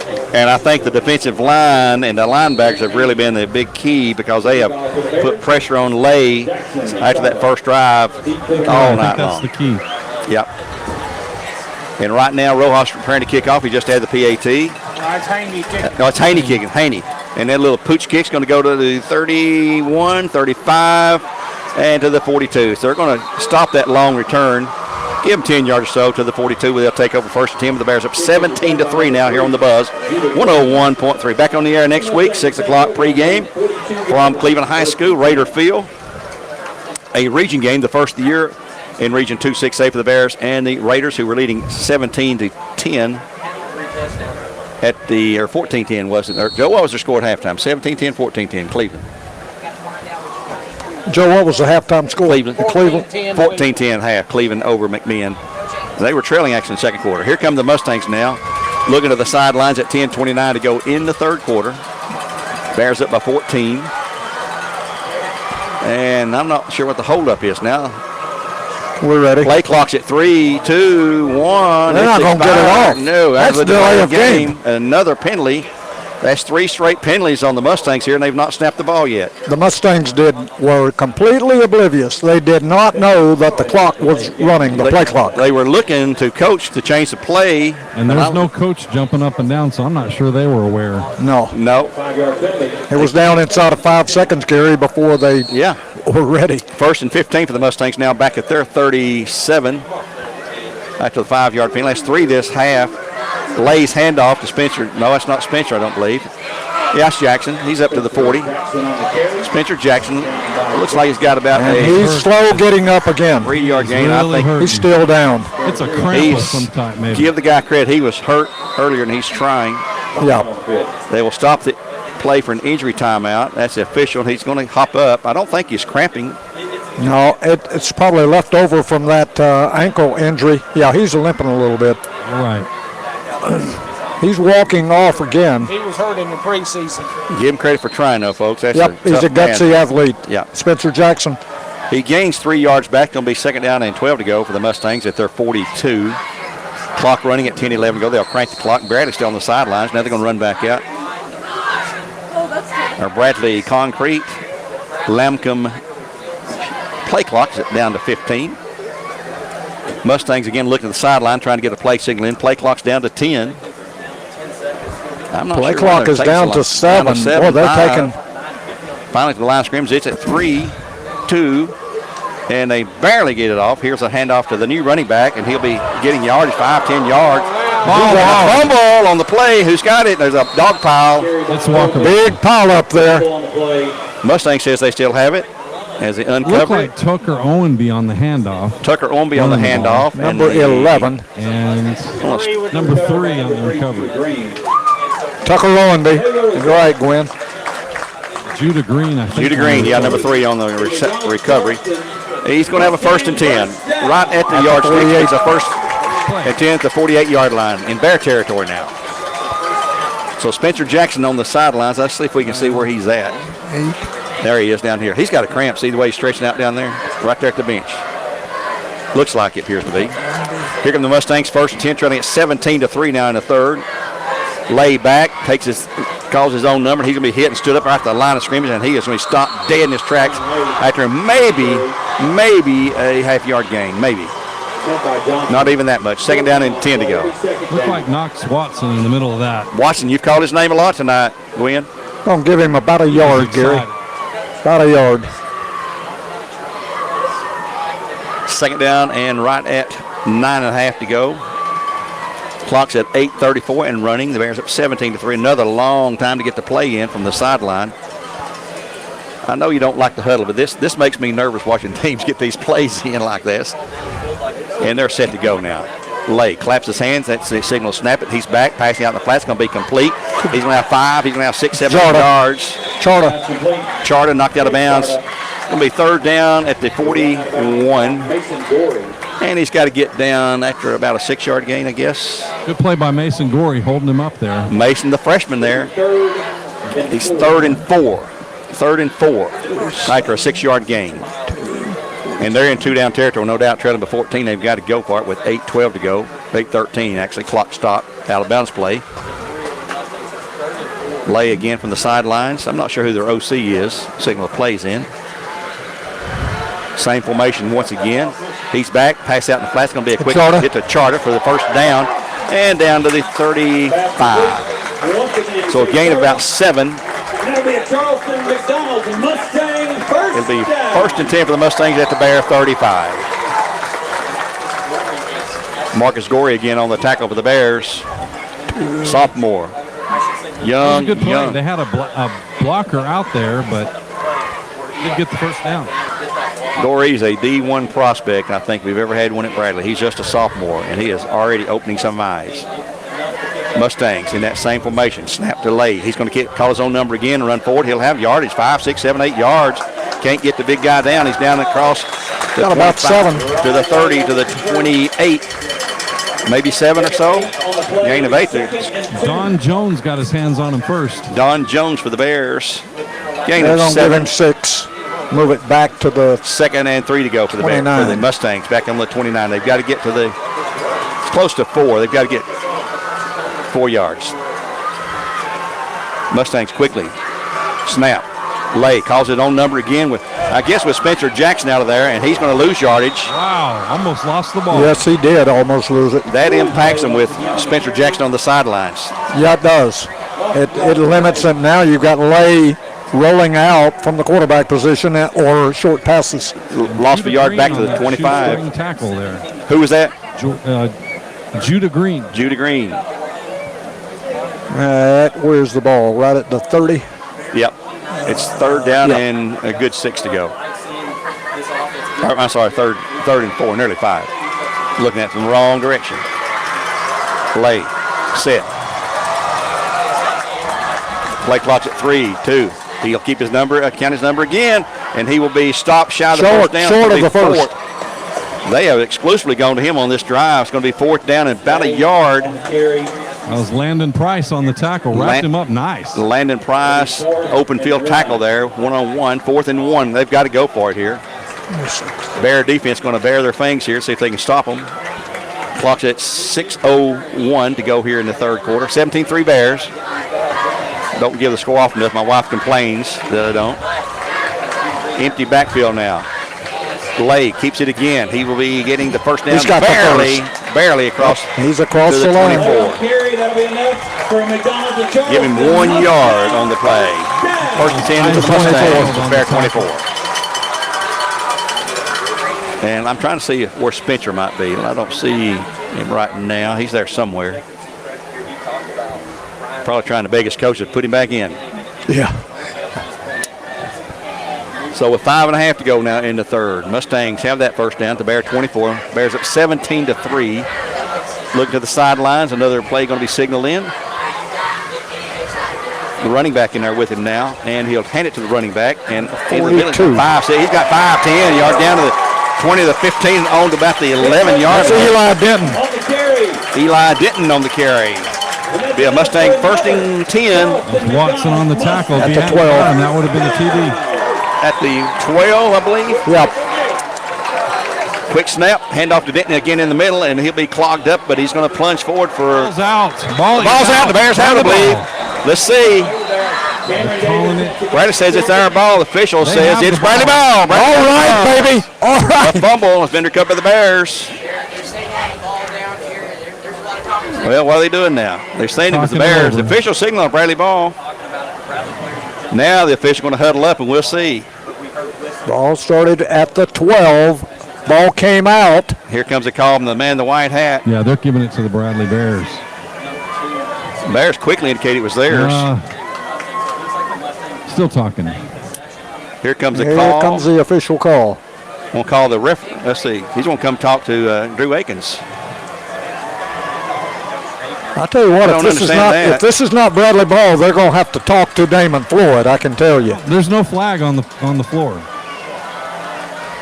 And let's see. Here comes the Oh, official. there is a flag right here. There's a flag. Flag is Right over here on the 15. illegal substitution on the Bears. And the player didn't get off. Against the Bears. Oh, dear Lord. Penalty on the Bears will cost them. Standing on that flag. I didn't see it. So the penalty be marked off from the 12 down to the 7. Still going to be second down. Repeat, second down. That's a 6-yard gain for a 5-yard. First down. First down. At the 7, so a 5-yard penalty I think against we the had the Bears. ball there, boys. So first and 5 from At the 7. 7. And here comes the running back through the middle down to the 3-yard line, 2-yard line maybe. Number 7, That's that's Lay, the Lay. quarterback. That's going to be a 1st and 10, 1st and goal coming up now for the Mustangs at the Bears. At the 3. Picked up 4, Lay did. 3-yard line. It'll be second. Apologies, not second and goal. It is second. It's been the Lay show here on this drive with Spencer Jackson out of the game. 4:50 clock is running. Oh, it's second down. It wasn't a first down. Here's a plunge in the middle. He's going to have the first now. It's going to be stopped shy of the goal line, but he'll have the first Probably down. down to the 1. Inside the 1, about the half-yard line, looks like. Guys, I'm going to tell you, Lay shifts his hips to the right every time before the snap when he runs the ball. That should be a penalty then. First and goal at the Bear half-yard line for the Mustangs with 4:32 to go. Bears up 17-3. After Charleston McDonald, Mustang first down. What? Mustang, yeah, first down. Come on, Ryan. Get off that ball. Here comes the Mustangs. A handoff into the touch lane. Ryan Lay. And it's on touchdown. Ryan Lay at 4:16 to go in the third period of play, making it 17-9 with a PAT coming up. Bears up 17-9 with an extra point attempt coming. And Spencer Jackson's back out there on the field. 16.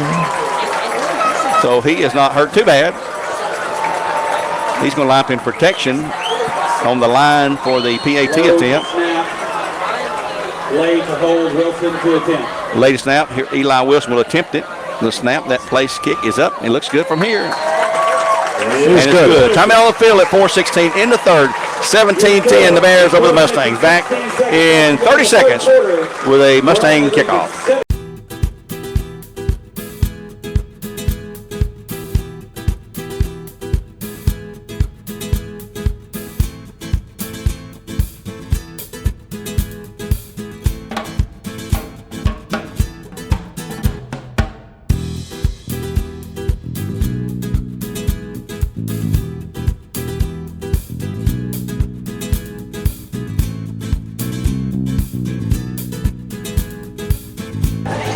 Back here at Walker Valley High School, we're at 4:16 in the third quarter, 17-10, the Bears over the Mustangs. It'll be Bradley receiving the kickoff from the Mustangs, who had trouble with their first kickoff here of the half, and had 2 consecutive out-of-bounds plays, set them back to the third, and the Bears had a great return by J. Allen Terry to set up their touchdown.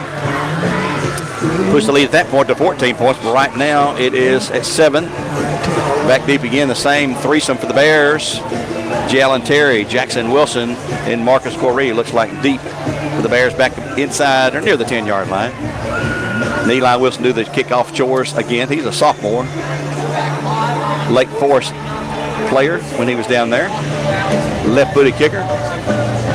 And he is set to go. Let's see if the Bears are ready to go. And they're switching the men around in the backfield. Jackson Wilson comes to the near side. There's 3 dangerous guys back there, no matter who you kick it to. Let's see what they do this time. Here's the kick. It's going to be a high, shorter kick. It's going to hit and bounce. Oh, Bradley Long. Oh, my goodness.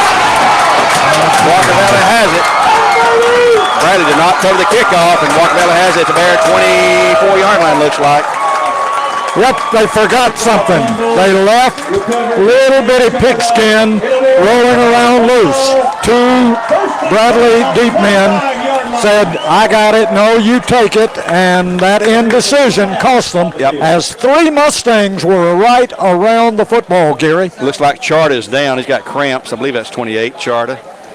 I think he's the one that recovered the ball, too. Who recovered that, Gwen? Charta 28. All right, at the 25. He's the one that's down right now. So 4:12 to go in the third. The Mustangs have it in great field position, trailing by 7, with Charta injured on the play right now at the Bear 25. They did not recover the kickoff. So special teams have played a big, big part tonight from both teams. Charta's up after they stretch him out there. He's going to be fine, looks like. And here come the Mustang offense back on the field. So at the 25-yard line. They couldn't ask for a better start here. That's a gift right there. Indecision on part of the Bears, that young receivers. And the Bear defense might have to bow their neck here and keep them from getting the tying score. And if they had picked it up, they were going to get pretty good field position.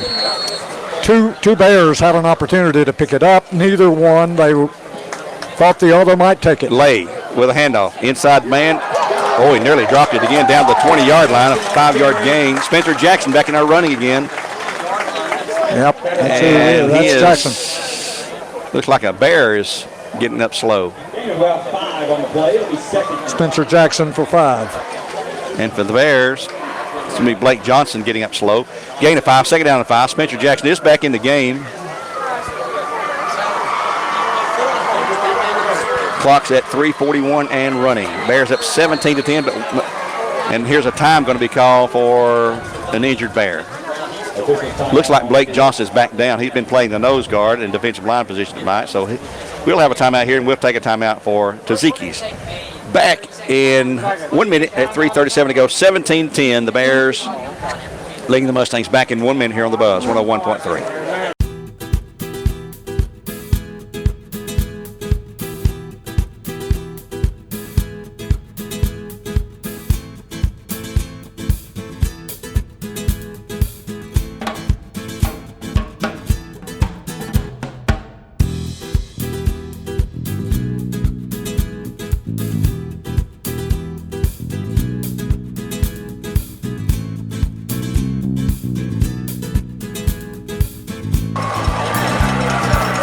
After the injury timeout, that was Blake Johnson, a senior transfer from Ooltewah, who helped off the field, a defensive lineman. Going to be second down and 5 for the Mustangs at the Bear 20-yard line, trying to push in for the tying score. They'll crank the clock once again. The snap. Lay will keep it himself. Hit the middle. He's going to have 2 or 3, 4 yards down to the Bear 20. No, inside the 20 to the 16. It's going to be third and short. Landon Price on the tackle. Mark him at the 17, Gary, officially. Third and a long yard to go for a 1st and 10 for the Mustangs. They'd like to tie this game up with a score here, an extra point. It's been the Lay show here for the most part since Jackson was injured. That's Spencer Jackson. And the Mustangs out of the shotgun. Overload to the left side this time. Lay has it. He'll keep it again. And he'll be hit and stop short. It's going to be 4th down. He didn't. He lost yardage, actually, I believe. Yeah. No gain. Might have given him 4th, and they'll keep the sticks right where they're at, looks like. He lost about 6 inches. 4th and a pretty good distance. 4th and 2. Backed him up just a little bit. So it's going to be 4th and a big, big play for the Mustangs and the Bears 17. right here. Bear defense trying to hold them off, take over the ball on downs. Big, big play call here for the offense of the Mustangs at 2:33 clock running. Well, this is where the Bear defense needs to bow their backs. Yep. 4th down and 2. Play clock's at 10. They finally have the play in again. It takes them a long time to signal the plays in. So 4th and 2. Lay hits the middle, and he will be. Falls forward. Did he get it? Oh, he's right. He did not get it. He did not. I don't know. He's short. I'm telling you, he's a foot short. Bear saying. I hope you're right, Gwen. I'm looking at the ref. It's close. It is close. I'm looking at the ref. He's got to get to that yard stripe here. He didn't get it. He didn't get it. He didn't get it. They're going to measure. Here comes the measure. No, first down Bears. Bears roll. The ball goes over. Short. He didn't come short. Gwen, great call. You must have been looking straight at it. I was looking at the referee. You the man there, Gwen. Yep, he's just a tad short. And the Bears are going to get it, Gary, at the closer to the 16. Let's roll. They dodged the bullet there, Earl. Yes, they did. Oh, then we need to pick up some first downs and get it out of that territory there. 2:12 to go in the third. The Bears have it first down and 10 at their 15, just outside the 15. They had to get to the yard stripe. And it'd be interesting to ask the Bears how they like play on this turf, because this is what they're going to be playing on. We'll have Damon for an interview next week. We'll discuss that with him. Aiden McCleary, Jackson Wilson, hand off to Wilson. He'll hit the middle. He's going to have 1, 2, 3, 4, 5, 6, 7. Yeah, baby, that's pretty good. He just muzzles it through there. He's a 200-pounder, 6'2" or so, sophomore. I keep saying sophomore. Yeah, up to the 22. That's about a 6-yard pickup, Gary. Yep. Second down and 4 to go for the Bears. Minute 51 in the third period play. 17-10. The Bears up by 7. You know, Wilson, Gary, is pretty sure-handed, too. Yeah. They rode him tonight. The snap will go past the flat. It's going to be incomplete to Marcus Gorey. Boy, he was wide open. I don't think he got a first down because behind the line of scrimmage it's going to be third down and still about and 4 to go. Boy. A little too high on the pass that time. Good call.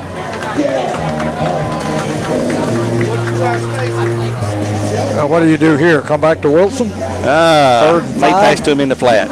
3rd and 4, really. Yeah. 3rd and a very short 5. So here we go. Big play for the Bears and the Mustang defense. Oh, Mustangs jumped. Offsides. Didn't flag him. He jumped, but didn't get in the neutral zone, I don't guess. The snap. High snap. Wilson has it. He's got the first down. He's 30. Call Jackson away. 40. Let's go, baby. Let's go, baby. He's gone to the house. Touchdown. Bradley Central. No flags on the play.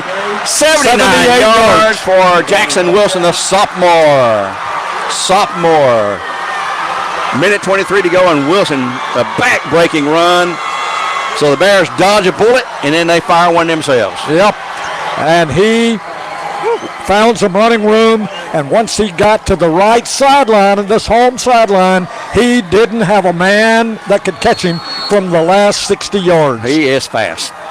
Takes it to the house from 78 yards, and here's the Ero Rojas for the kick. PAT attempt coming up at 1:23 to go after a Tennessee Valley Urology touchdown. That place down, the snap was high. The kick is up, though, and that kick is... Gave it to him. It's good. Time on the field, 24-10 Bears. We'll be back in 1 minute with a Bear kickoff.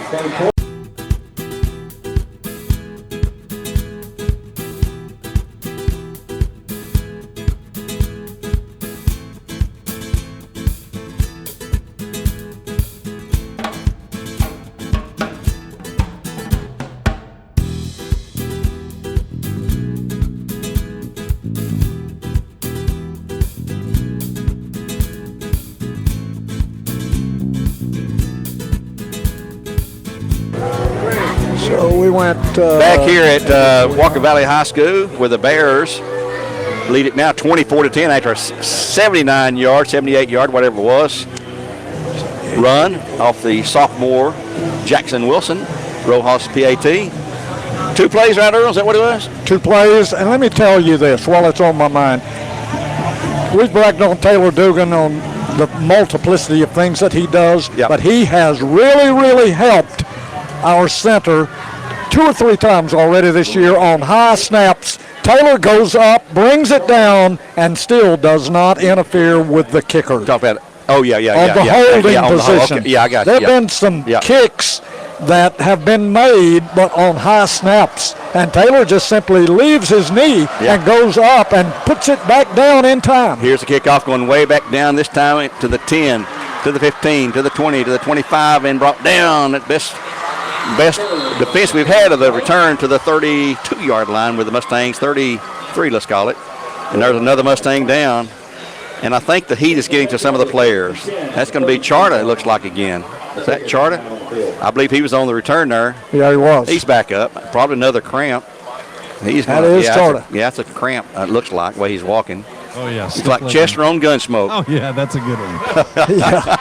Yeah, man, I have those days. Sort of tells you how old I am. I say Chester on Gunsmoke. For anybody under 45, they don't say, who is Chester? Go back and look at some of those old Gunsmoke shows. Who is Chester? Gunsmoke's on every day. Who was the actor, Earl? Huh? Who was the actor? Dennis, yeah. Yeah. And he had his own show, McLeod, even, guys. Yeah, McLeod. Well, he was And riding a horse in New York City. He was at one time president of the Screen Actors Guild. Yep. Oh. And you know who else was? Who? Ronald Reagan Oh, for a number of years. Man, Back we're in just filling our listeners Yeah, all kind of history knowledge lesson tonight. I'm here. telling you what. Dennis Weaver Change up and our Ronald trivia Reagan. now. 1st and 10 Mustangs. Here we go. Ready for the snap. Lay on the handoff into the middle. Nothing. Lost. Oh, he's going to be pushed way back down the field. No gain. That's going to be number 9. That will be Tristan McCann.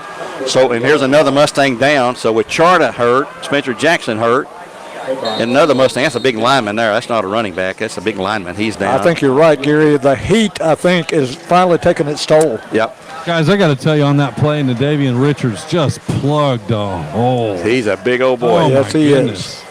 And that made that 300-pounder. play. And I think we're going to take a timeout here, Morgan. Let's kick it back to you for a 1-minute timeout. They're out there trying to straighten me out. Take a 1-minute break for Taziki's. Nope, let's take it 30. Make it 30 for Taziki's. A 1-minute timeout here on the Buzz 101.3. Back in 1/2 minute.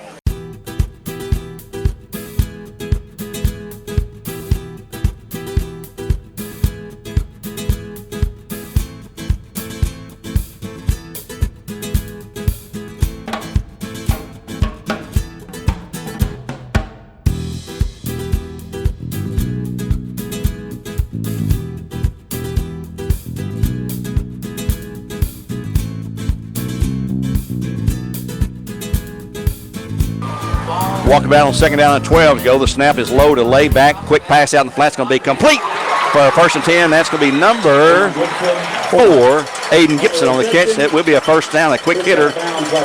And he was covered by Finn Mertens. And Finn's a little too slow reacting to get there. And it'll be a 1st hit for the Mustangs at the Mustang 49. The Bears at 24-10 now with 46 seconds to go here in the 3rd quarter play. Joe, you have an update on Cleveland High School, McMinn? Anything yet? I've not looked at the scoreboard here lately. We got a bear down here. Other than halftime. Okay. Timeout on the field for Injury bear, bear injury. this side of the field. Oh, I see him. Yeah, back in the backfield. That's a cramp again, looks like. The heat is hot, and there's no breeze at all, and it's very, very humid after a nearby storm that didn't touch here. And, okay, let's take another quick 30. We'll try to get you an update on Cleveland McMinn if we can. A quick 30. We'll be back in 1/2 minute on the Buzz 101.3.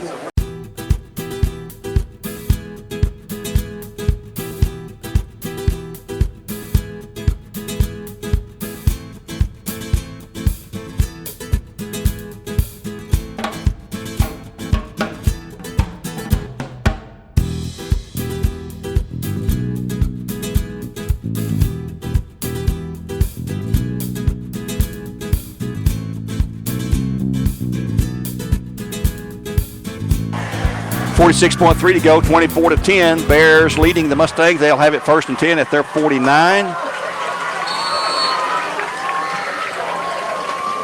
Lay ready for the snap. Trips to the right side. He will hand off. No, he'll keep it himself, and he'll be hitting the backfield for another loss. They have figured him out there. That's going to be for the Bears. Josh Helston, the Gronk, they call him. Yep. Loss of 3, 2nd and 13. 3 on the play, it'll be 2nd and 13. Yeah. That clock is not running right. If you look at the clock and watch it, it jumps tenths of seconds, about 3 or 4 or 5 at a time. It's down to 10. Play clock's at 9. They may get the play off. Trips right side, lay back, look at the right. He's going to run for his life. That's holding on 65. And it's going to be complete for a completion, but it's not going to be a 1st down. Did he catch it? He did catch it. Lady McCann, yes, he did catch it down at the Bear 45 or so. It's going to be 3rd down, though, and the clock will run out to end of 3rd quarter play. So as the 3rd quarter ends, the Bears up 24-10. It's going to be 3rd down and right at 4 as we return here to the start of the 4th quarter. Timeout of the field. Bears 24-10 on the Buzz 101.3. The game supplied to you by Wholesale Supply Group. We'll be back in 60 seconds.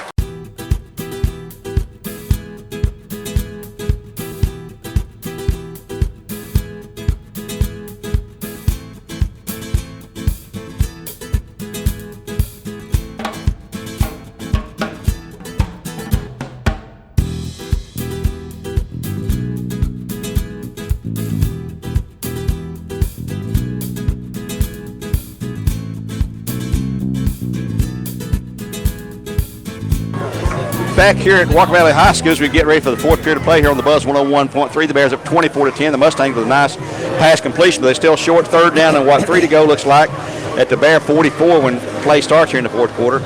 And now the Red Hat man is back. We understand they might have lost their feed on television, and he wasn't out there for a while during that third quarter, but apparently it's back up because he's out there with the game clock.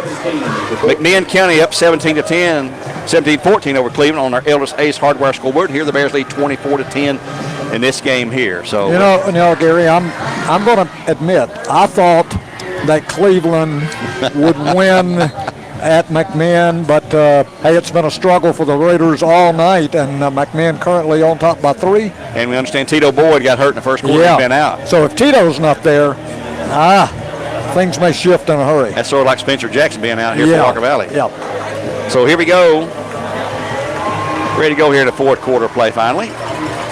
Mustangs 3rd and 3 at the Bear 44. Big drive, big series here for the Mustangs. We'll see who's at running back. I didn't even get a chance to look. Lay back, little screen underneath. It's going to be hit and thrown for a loss. That's Jackson. He's going to lose yardage back inside the 45. It's going to be 4th and about 6 maybe or 5.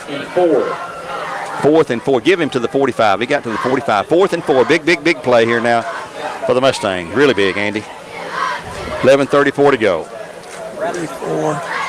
Spencer Jackson is back in there with Lay at quarterback. Spencer the running back. Got twins either side. They've not passed the ball much since that first drive. And they've changed their running attack with Jackson in and out of the game with an injury. Back goes Lay to pass this time.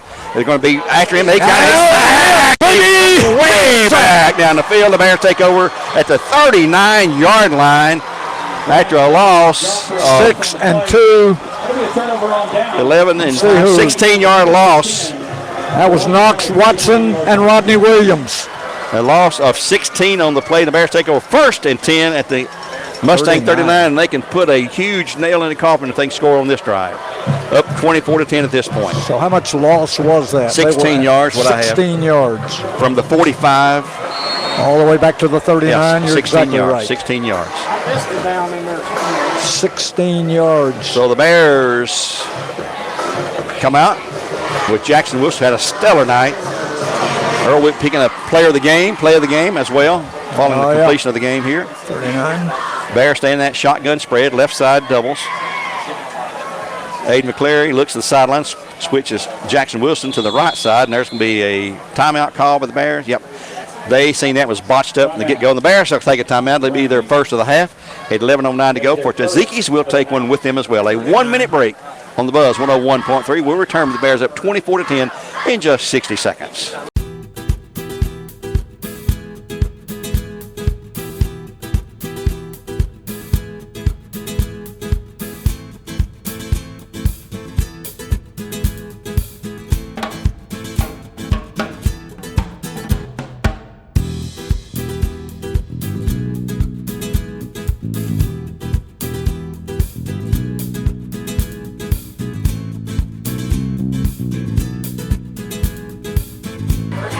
Back here on the Buzz 101.3, the Bears on a 1-yard gain by Jackson Wilson.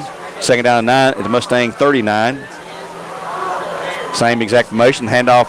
No, they fake it, throw it out to Marcus Gree. He's going to have some yardage down across the 35, down to the Mustang, maybe 32 or 3. They're going to mark him about the 33, I believe, where the judges.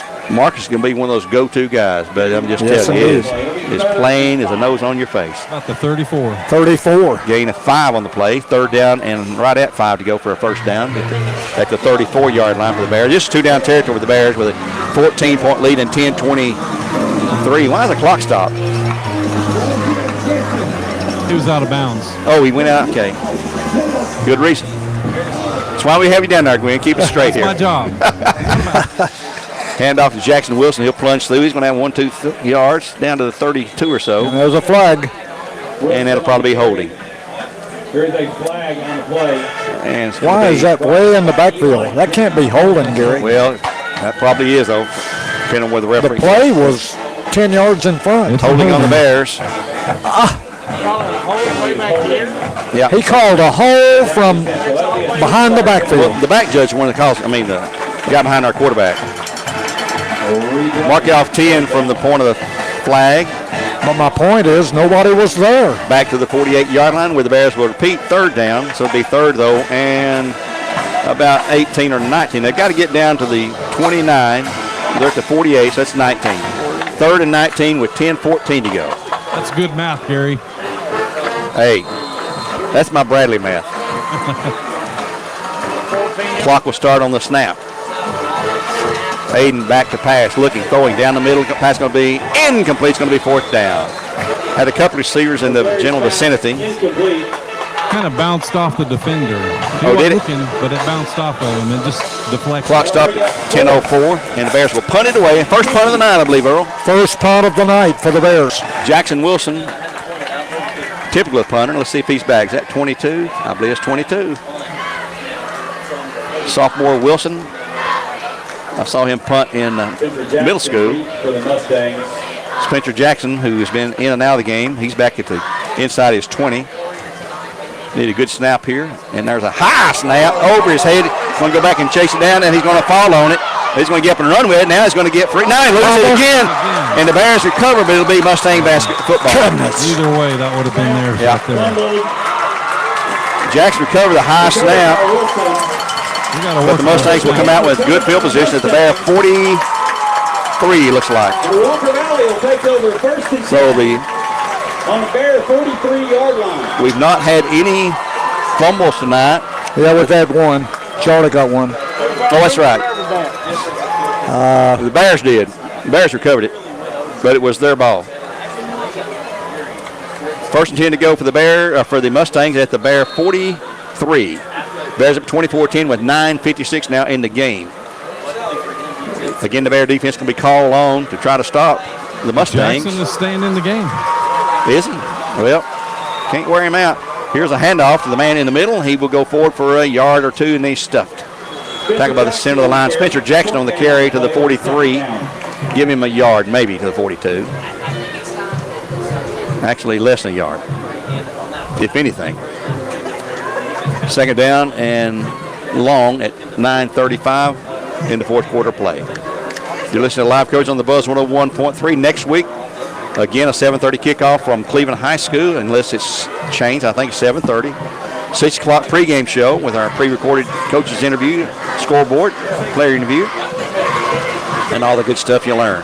Empty backfield now for the Mustangs. Lay back, flips it out. The flat's going to be complete, and he'll pick up the yard. Now he's free, and he's out of bounds, though. I'm not sure who caught it. Maybe Charter. Yes, Charter. That was Charter. Gain of 9, going to be third down and yard with 9:07 to go. He stepped out of bounds over there. He had major yards, though, if he had stayed in bounds. He had a touchdown. That was Cade Charter, who has been in and out as well with injuries and cramps tonight. So now they'll put Jackson in the backfield on 3rd and 1. Nope, empty backfield again. Lay's probably going to carry this one, I'm guessing. And now we have a flag over here.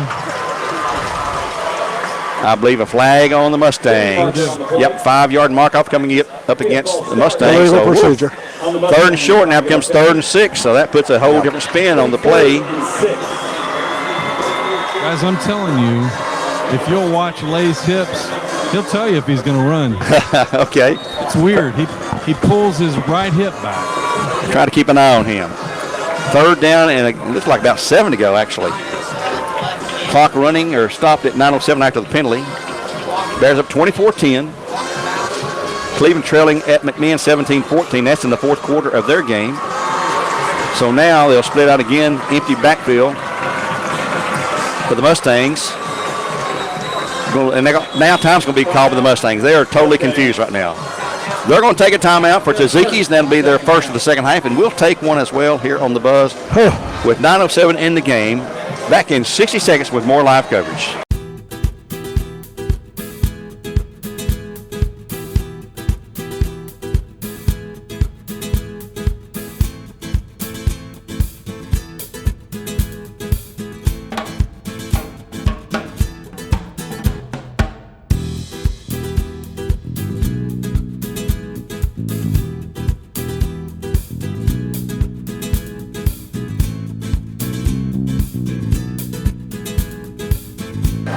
Back here at Walker Valley High School, we just had a timeout call for the Mustangs. They're trying to regroup on 3rd and 6 after a 5-yard mark-off. Push the ball back on a 3rd and very short. It's going to be 3rd and close to 7 actually now. And they call time with the first of the half. They're down 24-10 to the Bears. This is a big series for them. They really need to score here. The Bears They really do. really would like to hold them here. It's almost a must for the Mustangs. It's certainly a 2-down situation. Empty backfield again. Looks like the same set. They've not used any kind of jet sweep or motion tonight. And now Lay is taking a long time. Play clock never did start. Lay back looking. I guess they don't start after time. And Lay's going to be hitting side again. At midfield. That's an 11-yard loss, Gary. Another loss. That's going to be Isaiah Arnold, I believe, in there for one. A host of Bears. 4th and very long. Now back to the 49 they'll place it. They would have to get down to the 20, 33. Yep. It's a 10-yard loss. So they're not going to take a chance. They're going to punt it away here. It'll be Aiden Gibson punting for the Mustangs. Back deep for the Bears. I don't think you can punt it that far. Come on up, son. Is that Taylor Dugan back deep? Yes, it is. Dugan back deep for the Bears at his 10. Here's that. Oh, look here. It's back on the ground, and he's going to have to pick it up and try to do something. He punts it, a little bloop kick. It's going to go out of bounds, or not out of bounds, but it's going to be a great field position for the Bears at their 43-yard line. A bad snap on the ground, rolled back there between his legs, looked like. No, you're in our end of the field, Gary. Yeah. Not the 43. It's the 30, 37. I get excited, Earl. 37-yard line, where the Bears take over first. 38. Earl, he did give him credit. He did say it wasn't going to punt it that far. Yeah, that's right. That's a great call. Thanks for defending me, Glenn. At the 38-yard line, Bears 1st and 10 in their own territory with 8:14 to go and a 14-point lead. And I doubt if we're going to see any passing for a while. So we end up with an 11-yard punt. I would let Mr. Goree or Mr. Jackson Wilson run that ball and probably come out and pass it the first thing just because I said that. Jackson Wilson really looking solid, folks, as a starting running back. The snap, they'll hand it to him. He'll hit that middle, and he'll be hit, and he will lose yardage. He'll lose 2 or 3. Back to the 35. Loss of about 3, I believe, from the 38 to the 30. Loss of 2 back to the 36. Back to the 35. Judah Green really spying him on that play. Judah Green's a good player. 2nd down and 13 to go for the Bears at their 35 with 7:50 in the clock running. Bears up 24-10. Just in case you joined us late, we have all the scores for our local teams on our Ellis Ace Hardware scoreboard. That'll be on the Jenkins Post Game Daily Show. Jenkins Daily Post Game. Pass out flat's going to be complete. That's going to be Jackson Wilson again. He's going to have 1, 2, 3, 4 up to the where is he at? 39 maybe. Depends on where they stack him up. 39 and 40. Close to the 40. Tucker Ormby on the tackle. One of my cousins. Hey, all those Ormbys are kin. 39. It'll be 3rd and 8. Just shy of the 40-yard line of Bear territory, 7:09 clock running. Clock's become a friend of the Bears right now, an enemy of the Mustangs. Big play here for both teams. Offensive for the Bears. J. Allen Terry out wide left, the freshman on this side. Taylor Dugan out wide right to the right side. Looks like the Bears are checking off, and it's the time call for the Bears before the delay caught him. Timeout on the field for the Bears.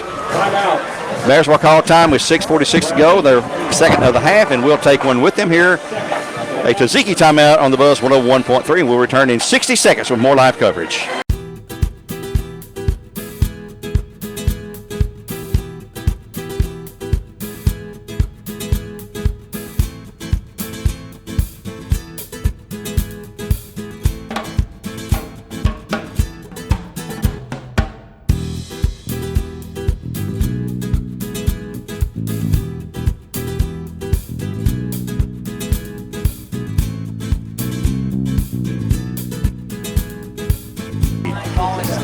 Aiden McCleary back to pass in. Middle pass going to be complete. It's going to be hit immediately, though, and dropped. That's Marcus Goree, I believe, on the catch. Yes.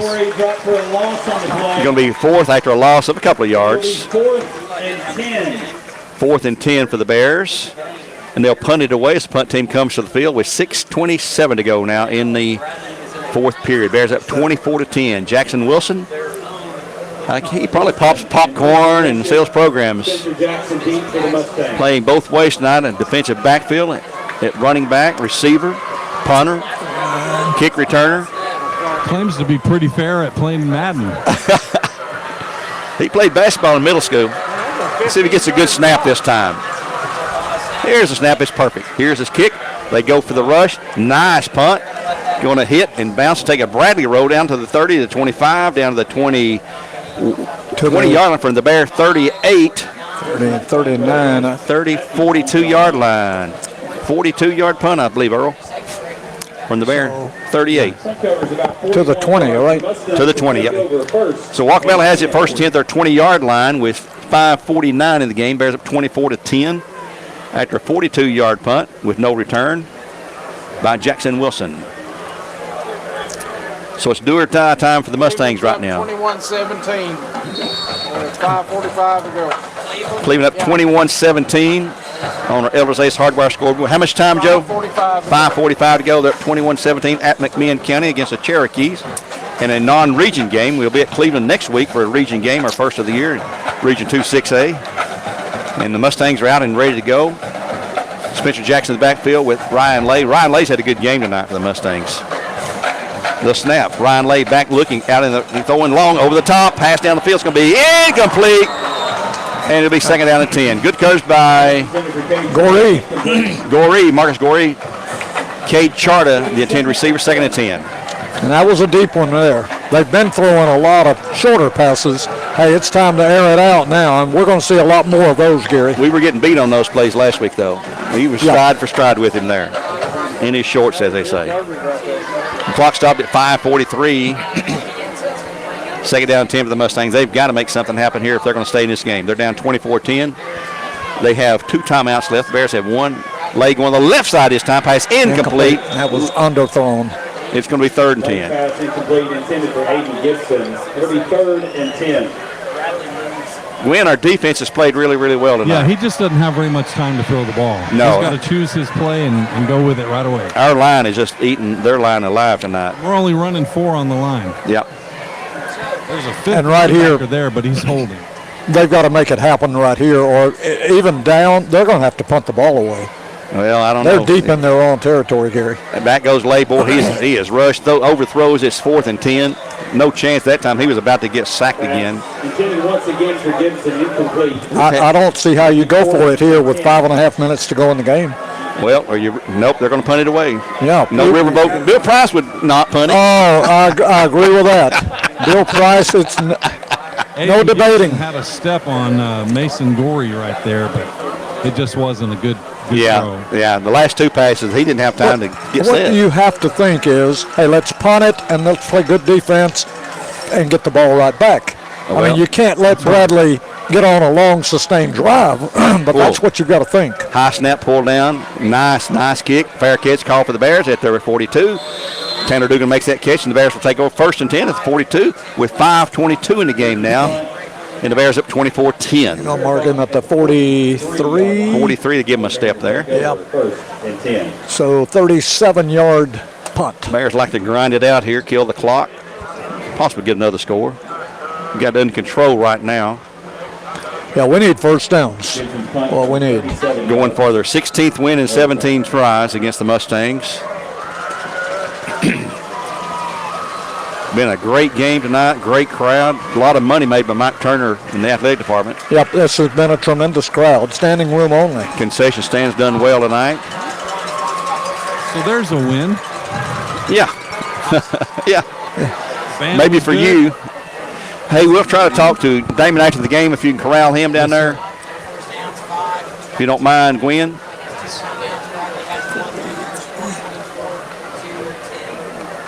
And it's a TV time. That's why it takes so long here, folks. Game being televised back in Chattanooga by whatever Channel 6 is on the charter cable anyway. It's Channel 6. CW. CW, yeah, the CW. And with 5:22 to go, and Earl and I will be picking a player of the game, and Gwen.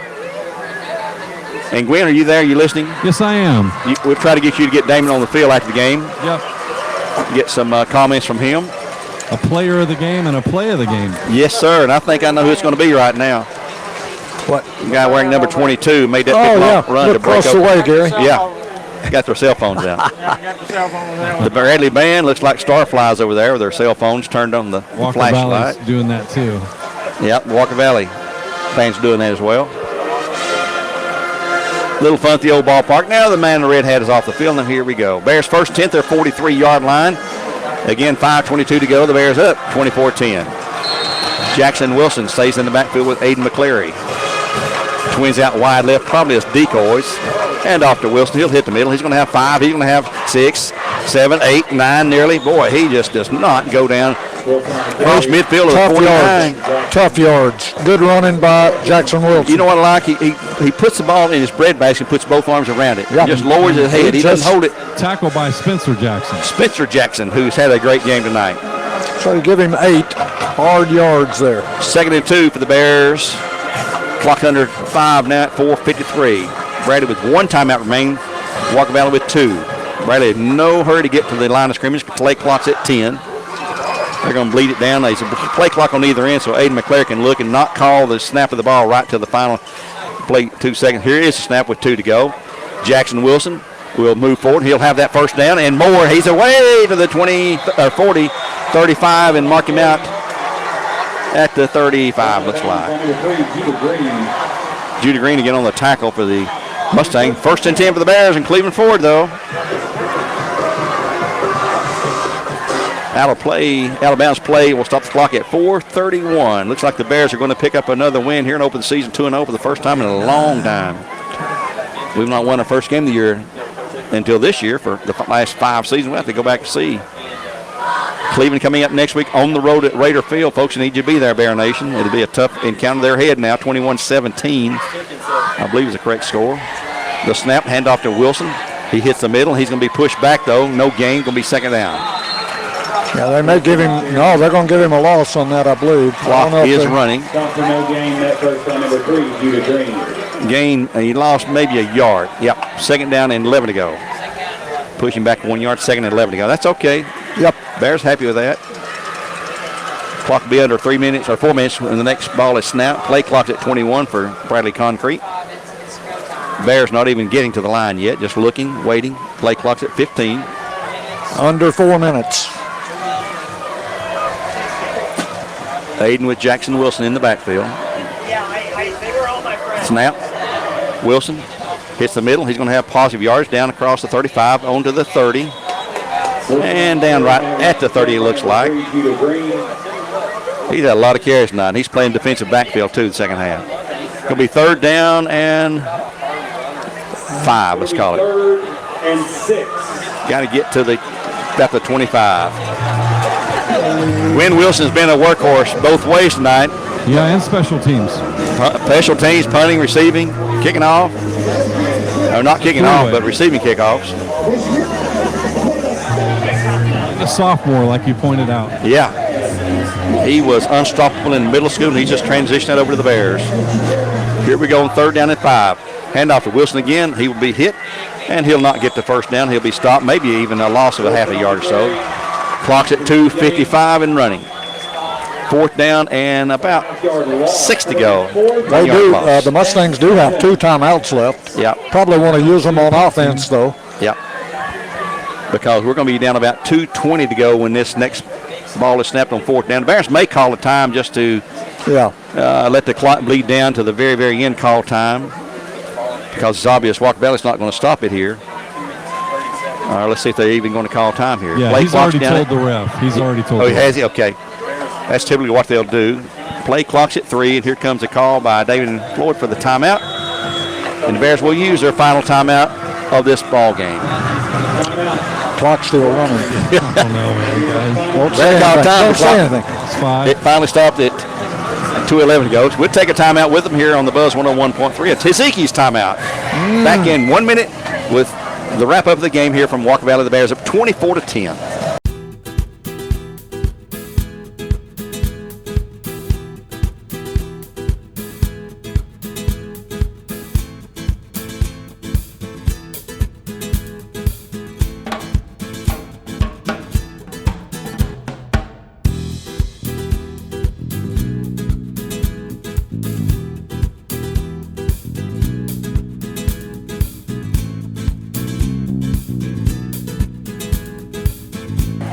50-yard field goal.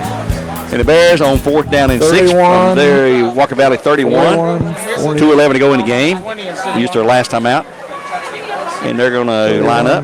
There'll be a 48-yarder if we try to field goal. Yes, if they get the ball on the 20. That's right.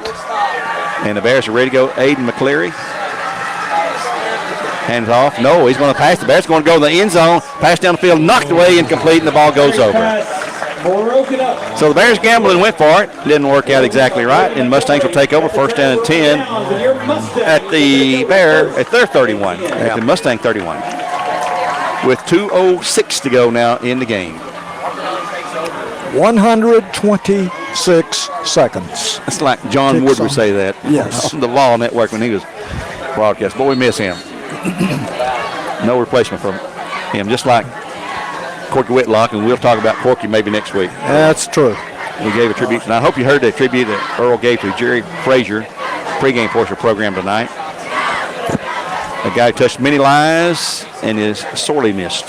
Here come the Mustangs, empty backfield, trips right, twins left. And here's a bad snap, picks it up. He's going to have to scramble and run for it. He's going to have some yardage, and he's going to be tackled and knocked down after a gain of about 6 yards. Ryan Lay. Had his feet cut up for him by, didn't get the number on that one. He'll gain 7, 2nd down and 3 at the Mustang 38. 2:06. Why did the clock stop? That's running. I've had issues with the clock all night. Here come the Mustangs again. Empty backfield, trips to the left side this time, since they're on this near hash mark. Lay back, looking right, throwing right, going down the field. It's going to be incomplete off the fingertips of Charter. And boy, it's a nice effort and a great pass. Charter just out of his hands. Yep, that Marcus was Goree on the almost a spectacular catch and a spectacular play right there. Just a tad out of his reach. So 3rd down and about 4 to go for the Mustangs. 1:46 to go. They've got to hit something quick and get an onside kick is what they're planning. And that could happen. We've seen it happen many a time. Lay has a man in the backfield this time, and he will pass a quick pass down the flat. It's going to be complete. And they've got the 1st down. That will be to Aiden Gibson. Out to the Walker Valley 46. They'll stop the clock to move the sticks with 1:40 to go in the game. As soon as those sticks are set, they'll crank the clock. Walker does have the 2 timeouts left. The clock is now running. Aiden Gibson on that last catch. Lay back, looking, throwing out that right flat again, complete again to Gibson, and he will be caught and stay in bounds. And I don't think they would get him out of bounds. He kept the clock running. He did not get out of bounds. It's running at 120, gets a 1st down. He's not out of bounds. No, not out of bounds. Stop the clock. Going to be Is he out of bounds? No. Well, they stopped it, didn't they? He had the 1st down, that's why they stopped it. Lay running, throwing down the field all the way down. That's going to be... Oh, one official calls it incomplete, one calls an interference. Yep. The one who's had the poor view of it called interference, but they were out of bounds, I believe. Yep, they were both out of bounds. The pass was out of bounds. But they're going to give the penalty, I believe, to the Bears on pass interference. And it's in high school, you just mark it off the line of scrimmage. Pass interference on the Bears, they mark it off from the Bear 44. So it'll be a 1st and 10 after the 15-yard mark off. Down to the 29 in Bear territory. 1:16 in the game. Mustangs with the first 10, the Bear 29. The Bears up 24-10 now. And they've got to go to the end zone again. Every play is a passing play, long passing play. They'll keep Spencer Jackson in the backfield, though. Back goes Lay. He's going to be rushed. He's going to run and be hit and complete a pass, though, just as he's hit. Complete down to the 16. It's going to be shy. No, it's 1st and 10 for the Mustangs at the Bear 16 with 1:11 to go. They're making some yardage here. They're trying to save their timeouts in case they score. Mustangs quickly to the line. Snap. Lay back. Looking at the pass is intercepted. Or is it? Yes! Intercepted by the Bears. Intercepted by Marcus Goree. At the Bear. Number 8. 2 weeks in a row. Yeah, 2 in a row. You're right. And that will put the final wraps on this game, it looks like. Bradley will take over first and 10 on their own 7-yard line. At the 7-yard line in Bear territory. Let's take a 30-second timeout here on the Buzz 101.3, just 30 seconds. And we'll be back with 1:06 to go. The Bears now have the ball, leading at 24-10. The ball is on their 7-yard line. Back in 1/2 minute.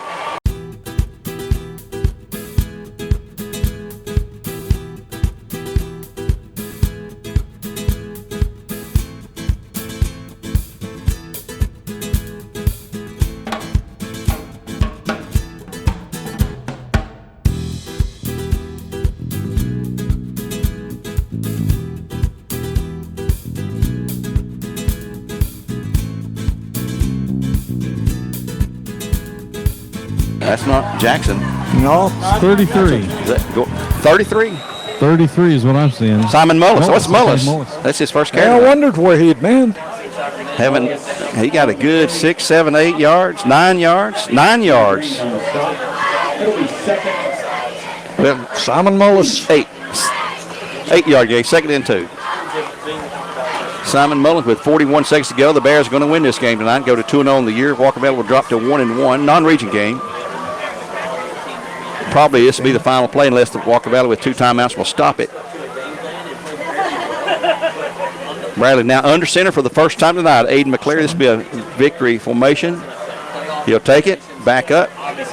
Clock running. He's going to finally put a knee down at 17.7 to go with the clock running, and that will be the final play of the game as Walker Valley coaches are walking across the field. And the Bears have come to Walker Valley and picked up a big win by a score of 24-10, your victory. Bears proved a 2-0 on the season. Walker Valley Mustangs be 1-1. And Gwen, when you have a chance after the huddle, get Coach Damon Floyd to say a few words. We'll have some questions for him. Absolutely. Whenever they're through with a handshake and the huddle. We'll take a timeout here. Get ready for the Jenkins Deli post-game show on Mix 101.3. We're Game Supply to a wholesale supply group, and we'll return in 2 minutes.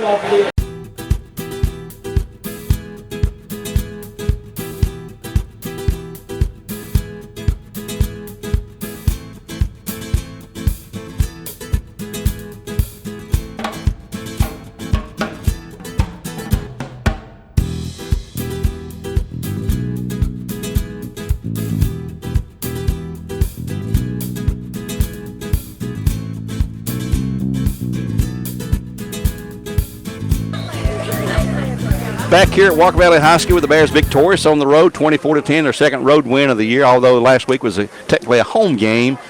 Bears take it 24-10 here to push the record 2-0 in the season. And the Bradley team is on the field, have their post-game prayer. We will have Damon Floyd with an interview here with our on-the-field mic. Mr. Gwen Schroer will corral him, but he's talking to his team right now. He always does that, a little pep rally. Bradley fans are going to go home happy. Walker Valley fans are not going to be real happy. Their team played good. They had a lot of bright spots. Spencer Jackson, Ryan Lay played really good tonight for the Bears. Our player of the game, it didn't take long to decide this, but number 22, Jackson Wilson, the sophomore for the Bears, with a long 79-yard back-breaking touchdown run when it was still a up-in-the-air type of game, as well as a ton of carries tonight. He also had punting duty. He was on kickoff returns, played defensive backfield. But the whole defensive team could really probably be awarded as a player of the game with their effort tonight. And we don't have the final stats yet, and they'll be unofficial when we have them. But after that opening drive, they really put the clamps on Ryan Lay and the Mustangs. Bears have to be very, very pleased. As team is up, shouting in jubilation out about the 35-yard line. And thrilled to death to have that win tonight. The Bears will be on the road again to Cleveland next week, who did win tonight 21-17 at McMinn. Cleveland wins 21-17 to push their record to 2-0, and they'll open a region game with the Bears next week from Raider Field. As far as I know, it's a 7:30 kickoff, which means pregame coverage will start at 6 o'clock here on the Bus 101.3, and it'll also be on the Mix 104.1 for the Cleveland version with Mr. Terry Evans doing the play-by-play there. Bears have re-huddled again for some reason, just talking it over. Got to play on the turf here, which will be the identical turf, exactly the same process being used at Bradley as was used here to build the field for Walker Valley. And it's the Bear field, the way it's laid out, it's taking a lot more work to do, but they're exactly on the schedule that Mr. Kyle Page said they should be on. and they've got everything ready today. They had the pads delivered and the turf delivered, not put down but delivered, and they'll start on that probably tomorrow as the field is prepared and ready to go. So the Bears win it 24-10. We'll take another break here in our Jenkins Deli post-game show. Our play of the game was Jackson Wilson's 79-yard run, and he's also named our player of the game. And that, of course, is brought to you by Andrew Johnson Bank for our player of the game. And our player of the game is sponsored by Medical Center Pharmacy. They have all of your vaccinations as well as COVID testing. Medical Center RRX.com. MedicalCenterRx.com. And the north of Coy Street in Cleveland. So the Bears win here tonight. Let's take that timeout, and we'll be back with hopefully Coach Damon Floyd is being interviewed by some TV folks like down there. We'll be back just shortly with more live coverage here on the Buzz. 101.3 again, 24-10 the final. The Bears over the Mustangs.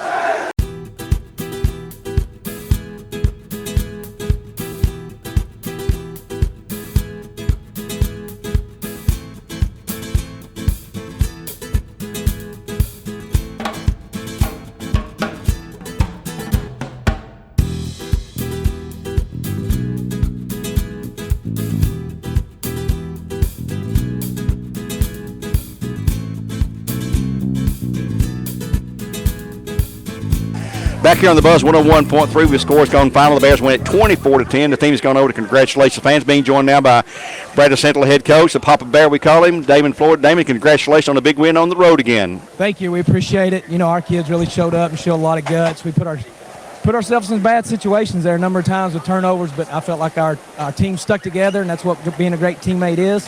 And, you know, our guys found a way to win. Boy, after that first drive, the defense really got after the Mustang offense there, and what a night for Jackson Wilson, not playing both ways, punting, receiving kickoffs, 79-yard run that basically broke the game open, and Earl had him unofficial for 19 carries for 176 yards, I believe Earl said.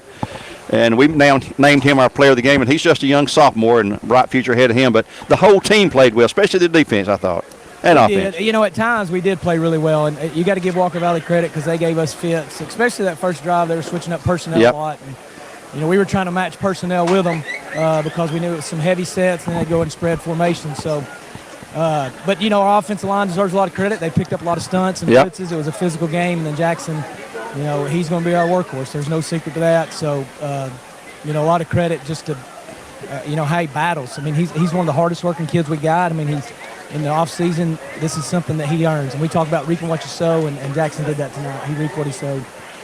Well, Taylor Dugan had a really good first half. I mean, you went to him time after time out there in the flat, and it kept our drives alive. And I thought he stepped up tonight quite well. And with Marcus Goree out there, the other receiver, why, future looks bright. You're a young team. We kept saying all night long how young you were. But congratulations again on the win, Coach. Thank you for taking time to come out with us on the Buzz here and get in there with your team. Enjoy the night. I'm sure you'll sleep good tonight. Well, no, we got Cleveland coming now. So, Coach, you don't really I mean, we're glad we won, trust me, but our minds are moving on to something else. But I do want to say thank you to Bear Nation. Yep, Cleveland did win 21-17 in the final tonight. All right, but our crowd, our student section, they show up every Friday night. They support us. You know, when you're on the sidelines, you can hear them, and that's a huge lift for our guys. They know they're not only playing for the guys on the field, they're playing for the people in the stands, so we appreciate that support. Yes, sir. Bear Nation was definitely here tonight in support of the Bears, and they talked about it all week long at the school. And congratulations to Damon Floyd. We'll see you later on. Thank you. That's Bradley Central head coach Damon Floyd coming after the win, 24-10. Bears now go to 2-0. No region game. That'll change next week when they'll go to Cleveland High School. Cleveland High School did win tonight, 21-17 over McMinn County. And let's take a break. And Earl's still adding up some stats. We'll look at our Elders Ace Hardware score when we return here on our Jenkins Deli postgame show on the Buzz. Back in 2 minutes.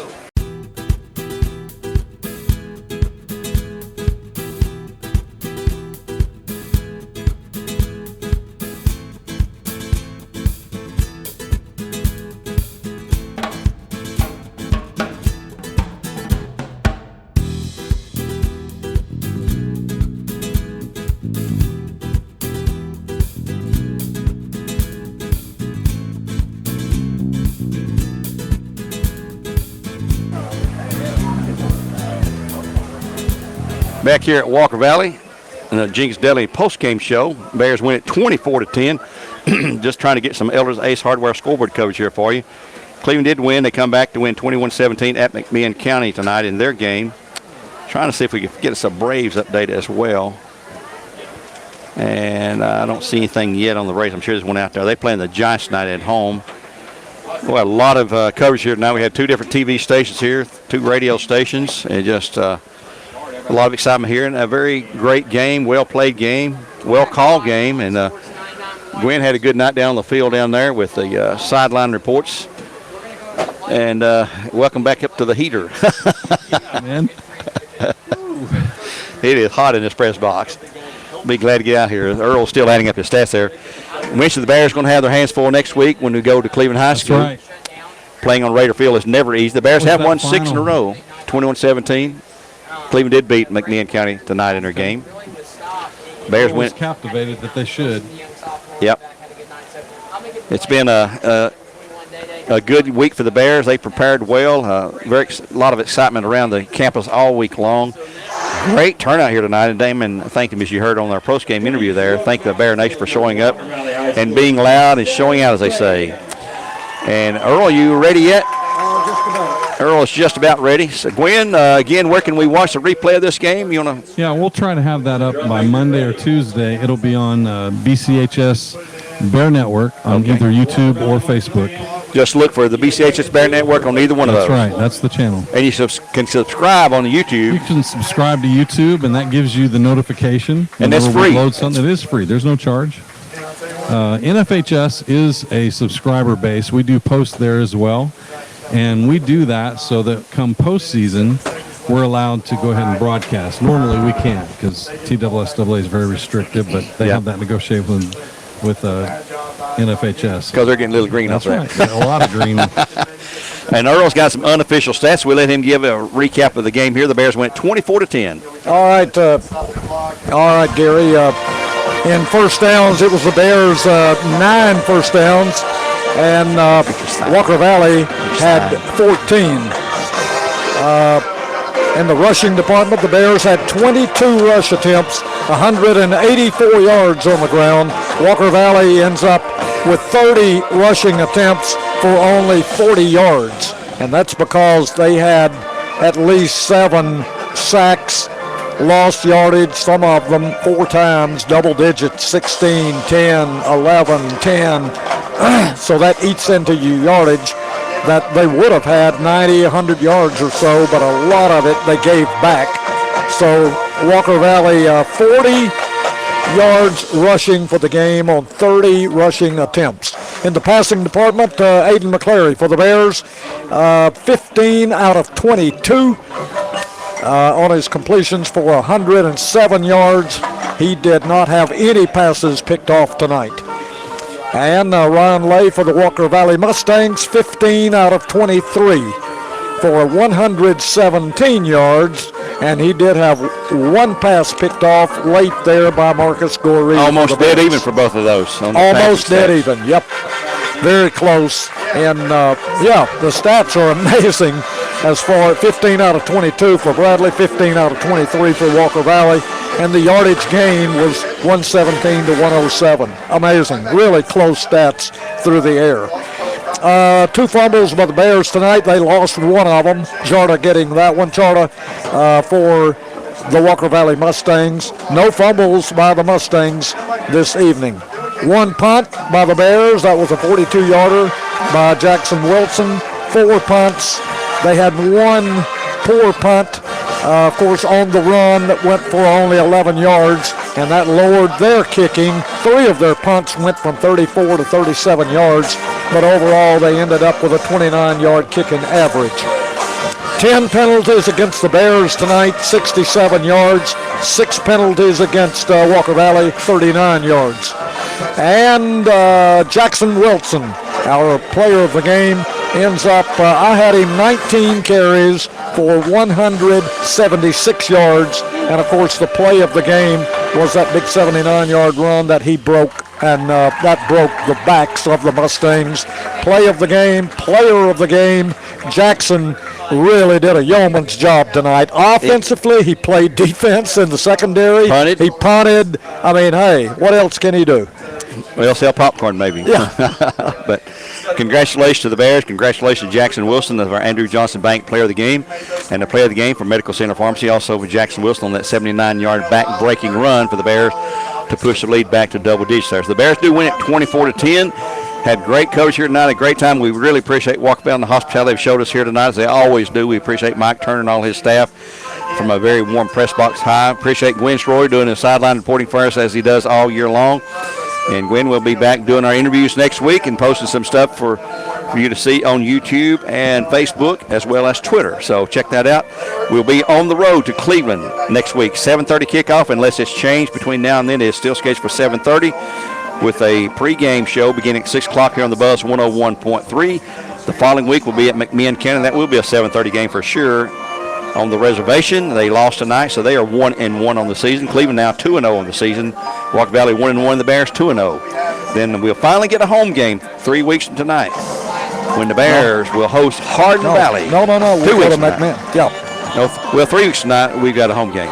Yeah. The next 2 weeks on the road, and 3 weeks from now we'll be home. That'll be our 5th game of the year, and that'll be Hardin Valley. What are they? The Hawks, I believe. Hardin Valley Hawks. Hardin Valley Hawks will be calling, and that is homecoming night as well.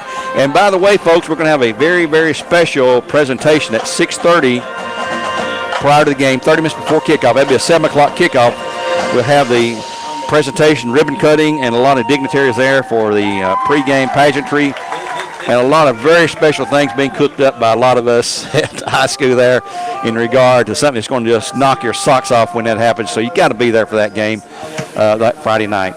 And then that's homecoming night, so we'll have halftime festivities for homecoming. And they won't be riding in convertibles this year because no cars, no tracks are allowed on the turf, just like right here now.